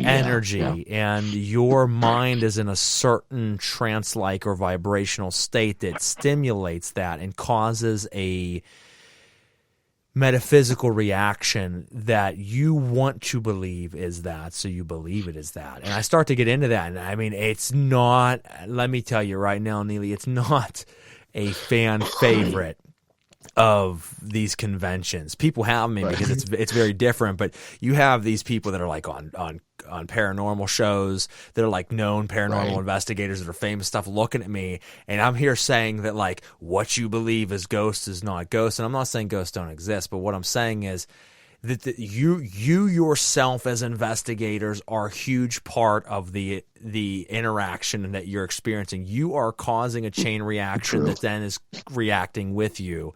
So it's not the ookie spookies jumping out and scaring you. You are, and they're looking at me like, this motherfucker's ruining my business. It's like the two-slit experiment, and the act of observation changes the results. Yeah. Exactly. I see what you're saying. Yeah, and yeah, so it's the equipment that they're using that's creating the input that they're looking for inadvertently. Yes. And also, you know, the one thing that I saw on one of these shows that I just said, okay, this is crap. It was on a preview. Lightning struck, and his EKG meter went off. And he said, oh, that proves it. My EKG meter went off when the lightning struck. I'm like, yeah, because there was a shit ton of kinetic energy in the air in that exact moment, you dumb asshole, because lightning just struck. They don't know what they're they don't know what they're doing. And here's the thing: I've actually taken a lot of groups out to famous locations and helped teach them and take them around. And one of the biggest things I tell people is I want your phone either in the car, I want it off, or I want it on airplane mode, because your text messages will send the EKG meter to go off, and it's text messages. And people have argued with me on that, and I've proven that. The flashlight being turned on. If the flashlight is out in the cold and then you bring it into the warmth from the cold can cause a flashlight to actually turn itself off. I've proved that. Tower pings. I have a very extensive background in cellular technology. Yeah, I personally it causes them to go off. Yes, the circuits that support 4G, which is actually the same bandwidth as 5G. And people don't see this. And another thing that really is overlooked, so the spirit boxes, they can be good.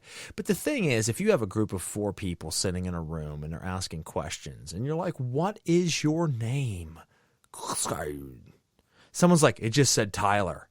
And then the other 3 are like, it did say Tyler. Meanwhile, it didn't say anything fucking close to Tyler. One person thought they heard that. They said it. The suggestion overtook the mind of the other three. Right. And then that's what it becomes. And you start to fabricate your reality of the experience that you're experiencing. The second thing is, and then we'll jump out of this real quick because we're sidetracked, but that's okay.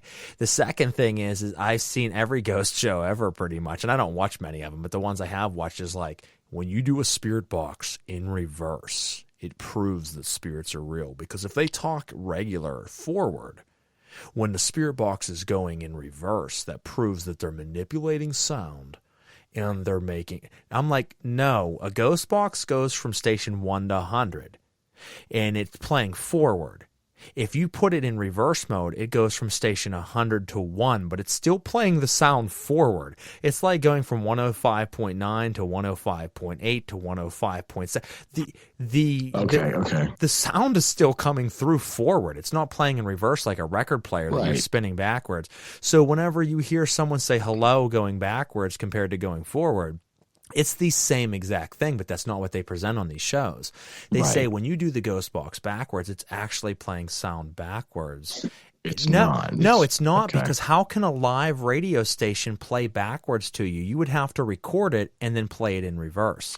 That is a fucking lie. You just inadvertently demonstrated to me or taught me what a ghost box is, how it works, because I was unfamiliar with that. It's just radio station bandwidth going forward and backwards. College for electronics engineering. I understand what you're talking about now, and it just the signal is just a signal once you demodulate it. It's Well, see, I came out at a seminar right after a guy whose whole presentation was about ghost boxes, and that wasn't planned. I was planning on going over like the errors of paranormal investigating, and they put me on right after the guy that had a huge to do about ghost boxes, and he went deep into reverse, and I'm like, oh shit, this is the worst timing in the world.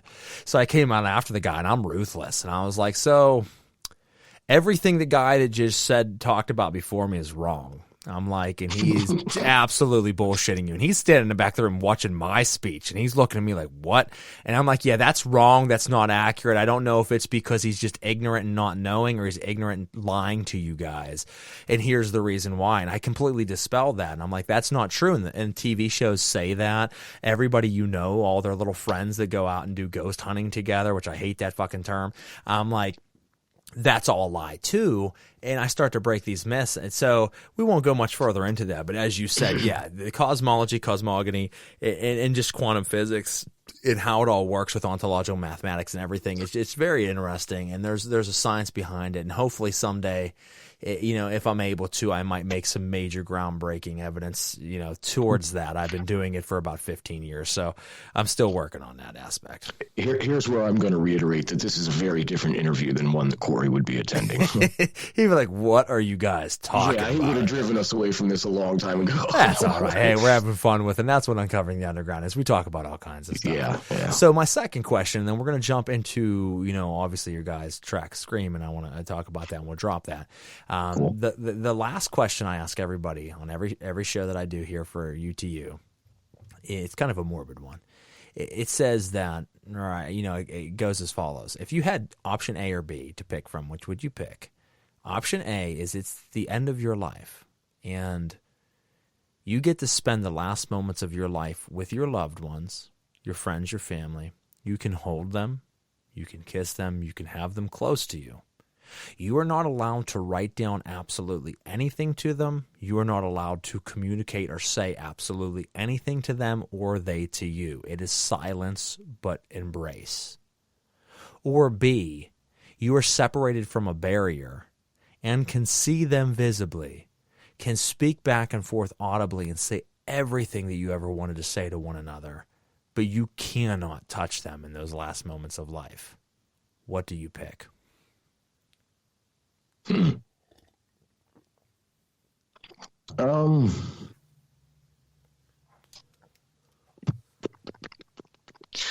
I don't know. And this goes heavily to what side of the brain you use more, and then that's why I ask that. And there's no wrong answer by any means. Right. I say this semi-arbitrarily.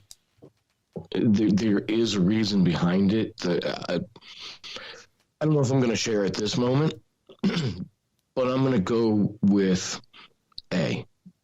Okay. That's actually the more popular of the answers for most people. Okay. The other thing that's interesting about this question is that neither option really addresses how I intend to go out. Correct. Because neither of those options will be available. And that is that I plan to drop dead either standing on stage strumming a guitar or pushing a fader from the mixing booth.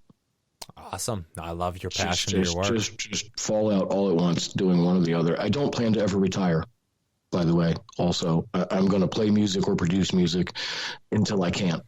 I'm going to live until I die. And you're in a field that you can, fortunately, continue to do until you physically just can't do it anymore. And I love that. You can be a sound guy until your ears fail you and you can't be a sound guy anymore. You can play live until your hands no longer strum properly. And that's, you're doing it until you physically can't do it anymore. And I love that. Whereas there's a lot of jobs you just can't do anymore. I can't go to the fucking office anymore. I can't deal with people. No, but like with music, you can do it until you either physically can't or you drop dead on stage. Right. And I respect that. Another way to sum it up is I'm going to go out like Lemmy.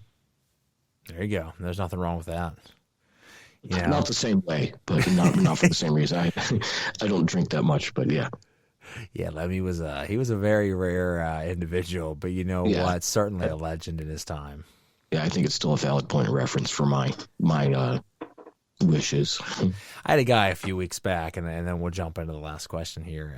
He completely sidetracked. Everybody gives me option A or B. This guy says, "Well, to be honest with you, man, I'm gonna be truthfully transparent. I'm not picking A or B. I'm saying fuck everybody. Me and my dog are going on a hike in the mountains." And I was like, oh, all right, man. I mean, that's kind of cool. And that actually reminds me of Crazy Stuff and the Crazy Band and saying fuck you to the crowd and everything. There was a band that I mixed, and I forget what they were called. It was a local band. And they ended the set, with all the crash cymbals and holding out the guitar chords. And he said, fuck the Democrats, fuck the Republicans, fuck God, fuck you, and fuck me. And that's it. We're done. And I kind of liked that. That just kind of struck a chord with me. I dug it. You know what? I used to tell friends, especially with my rap music. Somehow, when I first came out, I didn't think anybody would take me seriously, and then I was actually very wrong. I became very serious very quick, and people loved it. And my persona, as I said, was very dark and pretty much as brutal and as intense as you could be. And I used to joke with my friends. I'm like, dude, these fans, they love it, bro. I'm like, they love anything that I'll say to them, no matter how extreme it is, they love it. I was like, you want to see what I'm talking about? He's like, fuck yeah, man, show me. So I went out to this packed house and I started playing in this little club. And I was like, what the fuck's up, everybody? How you doing? I was like, I'm fucking every one of your ear pussies tonight. Every one of you are getting it. Everyone starts cheering. I look over, he starts laughing. I says, you want to know hear one of my biggest fantasies? And this is fucked up, folks, so I apologize for bringing this out tonight, but I just feel like doing it. And everybody's like, yeah, tell us. I says, really, guys, my biggest fantasy is I just want to cover you guys all in gasoline while I just jerk off and light you all on fire and watch you burn for me. And it went silent for a second, and I looked over at my buddy. And he's like, what the fuck? And then the crowd just exploded and started cheering. And I smiled at him and shook my head like, yeah, see, dude, they love it. It doesn't matter what you say. And after the show, he's like, man, I've never seen anybody say anything like that live. And actually people dig it. I'm like, I don't know what's wrong with these people, man, but they love me. And it was just a funny moment that, with that style of horrorcore underground hip hop, it didn't matter what I said. People were like, fuck yeah, man, that's dope. And I'm like, I'm in my niche right now. So it was a good time. So I have to ask you now, do you like Ghostman? No, man, I really don't listen to it. And the weird thing is, I don't really listen to a lot of other horrorcore or that style of rap. The rap I always listened to was like Method Man and Wu-Tang Clan. I listened to... Well, you gotta love Wu-Tang. Yeah, Wu-Tang was killer. And I mean, I listened to a lot of different people like Black Thought and, just hip hop and real hardcore, really good, underground rap. So it was always threw people off when I did underground horrorcore, and people would be like, "Oh, you're listening to like a lot of like ICP and Twisted and shit." I'm like, "Nah, I really ain't, man." I'm like, I listen to rap. I just am really aggressive, so when I come out, my shit's really fucking mean. I'm like, but no, I don't really listen to a lot of that. It's not my thing. I don't like it. And it always threw people off, like, you don't like that style of music? I'm like, absolutely not. I fucking hate it. I'm like, but I love making it. Well, I mean, are you familiar with Ghostman, though? I am, yeah. Okay, all right. I just had to make sure. I've never really listened to a whole lot of his music. I've listened to a few tracks. I mean, it's definitely different. He's gone a bit less metal and transient and electronic-y and a little more straight with the Suicide Boys rap style. Yeah, you know what? I mean, I give him credit because he has like one of my buddies, he goes by Seethe. He is a vocalist for a death metal band called Nine Stitch Method, and we had him on earlier in this season. And he has his own side project, Seethe, where it's like, metal / trap, rap, kind of mixed together, kind of like the Suicide Boys / Ghostman type feel. And that's become a big thing in the last several years.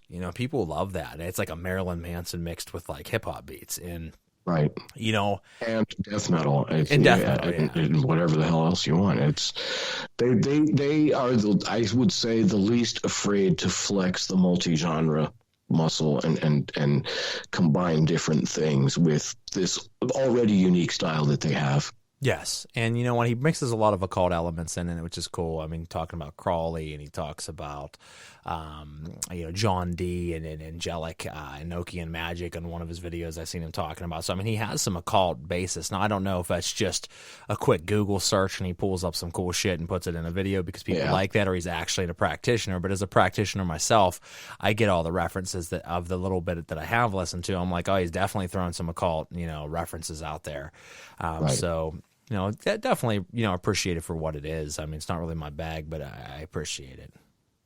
Right. Now, we're going to jump into the last part here, and we'll go ahead and finish out. We went a little bit past what we normally do, but that's okay with me. I always enjoy talking. We're going to talk about, obviously, your guys' single, Scream. So you released a new track, and I think that it's very catchy. It's hauntingly catchy, and what I mean by that is every time I hear it, it sticks in my mind for hours, and I can't get it out of my head. And that's a good thing. You know what I mean? You hear the track, you like it, you're singing along with it, but 2 hours later, you catch yourself humming it under your breath, and you're like, oh shit, I was just humming that again. Like, it sticks with you. The video's dope, the song's dope. I think you guys did a very good, very good display on this song.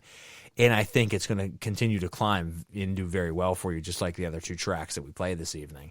So why don't you tell us a little bit about Scream, and then we'll go ahead, before we jump into it, tell us anything else that we need to know about you guys coming up, anything we need to check out, and then we'll go ahead and jump into that and finish out for the evening. Okay. So Scream is kind of like a sequel to Dark Matter. Dark Matter is not necessarily a concept album as such, but it does kind of tell a story.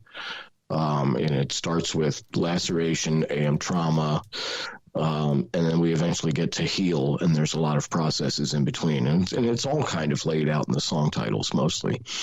But yeah, so Scream is kind of like the follow-up, and we decided to change up our delivery system a little bit in terms of how we're going to start releasing music, and this is the start of it. If we do another full-length album, it won't be for a while. We do have another small project in the works. I'm not going to talk too much about it. It's a DIY project. We're going to get Tony involved on some levels if we can, but it's going to be mostly me and Corey doing this. And the video was just awesome and a lot of fun. It wasn't a blank slate per se. We had ideas, but TJ, the videographer, he did a really good job, and he always does with us. And Corey's wife, Crystal, helps out a lot with setting up the scenes, and she cameos in a lot of the videos. the team that we put together, they're just kind of a master of illusion. It'd be hard to believe watching the AM Trauma video that was Corey's very, very small living room. Okay, wow. All right. Yeah, no, I seen the video, so that is impressive. Yeah. That Scream was shot in my shop. It's just a 3-bay garage with no electricity. I had to run a generator to get those lights. Okay. Creativity, being resourceful, and having fun. We had a loose storyline, I guess there's a story in there, but we just kind of let TJ handle the reins, just like we do with Tony. If a decision needs to be made, we don't question it. They're not suggestions. This is what's happening. And I'm very happy with how it turned out. It's probably easily our best video so far. I don't know how we're going to top it, but we're going to have to. Yeah, it's just it gives you that motivation to do bigger and better things even on the next one, and I love that. Yeah. We have a contest going right now. I don't remember exactly what the rules are. There's actually 2 contests going right now, and I'll explain the second one in a minute when it becomes relevant. But we're trying to drive up our Spotify listens on Scream. The video has only been out for about 6 or 7 weeks now. The song and the video dropped simultaneously. And I think we're about to break 60,000 views on YouTube, or maybe it's 60,000 streams on Spotify. I don't remember. But we're trying to drive all those numbers up. You want to look for a group on Facebook called The Traumatics, Carbonstone Traumatics. That's where we tend to do more of our interactions. And there's exclusive things going on for group members. We do it to beat the algorithm on Facebook, to be completely honest with you. And then we're also playing Rock on the Hill in Hanover, Pennsylvania with Flaw, Jimmy's Chicken Shack, and Tantric, and that is on the 21st of next month. It's a Saturday, and we're giving away 2 tickets to that, and you can see in the group on a post from Corey as of a few hours ago how you can win that. We just opened that one up. And we have a couple other shows in the works. We're not trying to stack the show schedule up too much. We're putting a little more energy into Anoxia, and also working on a live video from the last show we played. We're going to keep people satisfied. We're going to give them little bits, just enough to keep them from starving. That's where we are right now. Well, folks, if you're listening out there, I ask right now that as soon as this show ends, you go to Carbonstone's Facebook page, you give them a like, a follow. If you haven't checked out the rest of their catalog, give them a listen, purchase the album, go to a show near you as they play. As I say each and every episode, you are the lifeblood to local talents, to underground bands. Without you, we couldn't do and wouldn't do what we're doing. So thank you so much for your support out there. Click the like, share, and follow button on the show. Make sure you check out our past episodes. Make sure you go and support everything that these guys are doing. Neely, I had a wonderful time talking with you this evening. Great interview, great time just hanging out and getting to know you better and the band better, so thank you. Thank you. It was a lot of fun. Absolutely, and I look forward to having you guys back again down the road. And folks, if you are listening out there and you're wondering who is coming up on the upcoming weeks, next week we have model Miss Red. She was a member of Brutal Business Entertainment, which was my company for quite some time, and as we dissolved, different bands and models and different things with the label and became more just of a radio label. A lot of the artists went off to do bigger things, and Miss Red certainly was one of them. She has been crushing the scene, going all over the country doing modeling and just doing some big shoots with some huge world famous names. So we look forward to catching up with Miss Red and seeing exactly what she's been up to. That is on May 5th. May 12th we have thrash metal band Aeracabra. Very excited to talk to these guys and find out who and what they are. We have May 19th, The Fall of Me, a three-piece, very unique band that we'll be catching up with as well here on the Devil Inside Records or DI Records. We have May 26th, comedian Lauren Petrie, and this will be the first time we've had a comedian on the show, which I'm excited for. She is filthy, I will tell you. Her comedy is vulgar, it is raw, it is in your face. You'll love it. The best kind. The best kind. She holds nothing back, and that's why she's coming on. June 9th, we have Renaissance Rock Orchestra coming on. These guys do some pretty wild stuff. I was very excited to come across them as well. And then June 23rd, the season finale, and I announced it, I think, last week. Instead of having a guest on, there was actually a couple very large names that were willing to do the season finale, and I turned them down. And the reason why is I want to do something different with this one. Instead of having a guest on the last season, our last episode of the season, I want to hear from you guys out there, the fans. So we're going to open up the lines. You can call in and ask me questions, talk about guests in the past, talk about situations of what's going on in music, whatever the hell you want. For 2 hours, we're going to go ahead and deep dive into content of the listeners' choices. So I'll be arranging some posts of seeing what kind of questions you want me to cover, giving a line that you guys can call into, and it is open airwaves, folks, so you can call in on the season finale. We'll all kick it together, have a good time, and close out season 2 of Uncovering the Underground. And then the following week, we kick into with both of our shows, Knights of the Nephilim and Celestial Oddities, and start those 2 seasons. So other than that, we're going to go ahead and play our final song this evening. Make sure you check out Carbonstone, support them. And Neely, once again, thank you so much for coming on and for everything you guys do. And I look forward to watching as a fan and seeing what you guys have in the future. Cool, thank you. Not a problem. Well, folks, this is their latest single, and this is called Scream by Carbonstone, only on Uncovering the Underground. Catch you next week.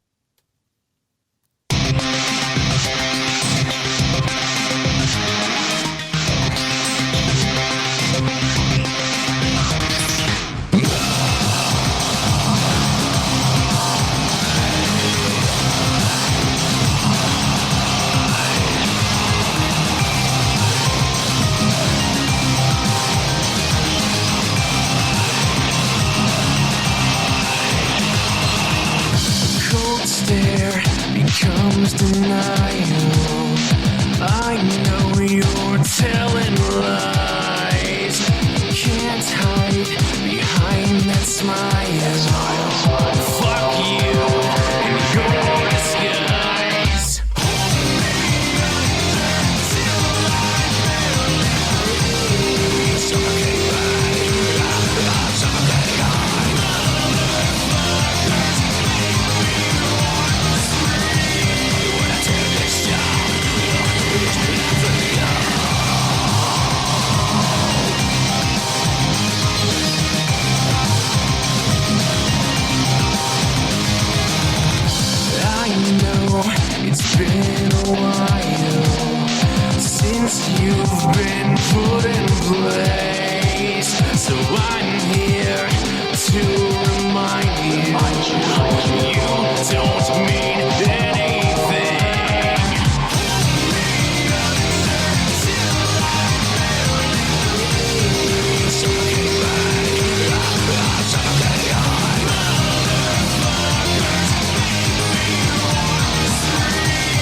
In Providence, Rhode Island, you can do your own thing. Take your family on a wild adventure at the zoo, stroll along the river and experience the magic of waterfire, explore museums, historic homes, and cobblestone streets filled with public art, and much more. An amazing dinner or touring Broadway show is only steps away from your hotel. Plus, we're just a short drive, flight, or train ride away. Pick your Providence and curate a vacation that is perfect for you.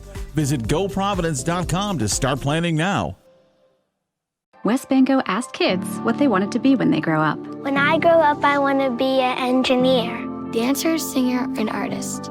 That's a very hard question. I want to be a dirt bike rider. A superhero. What does this have to do with banking?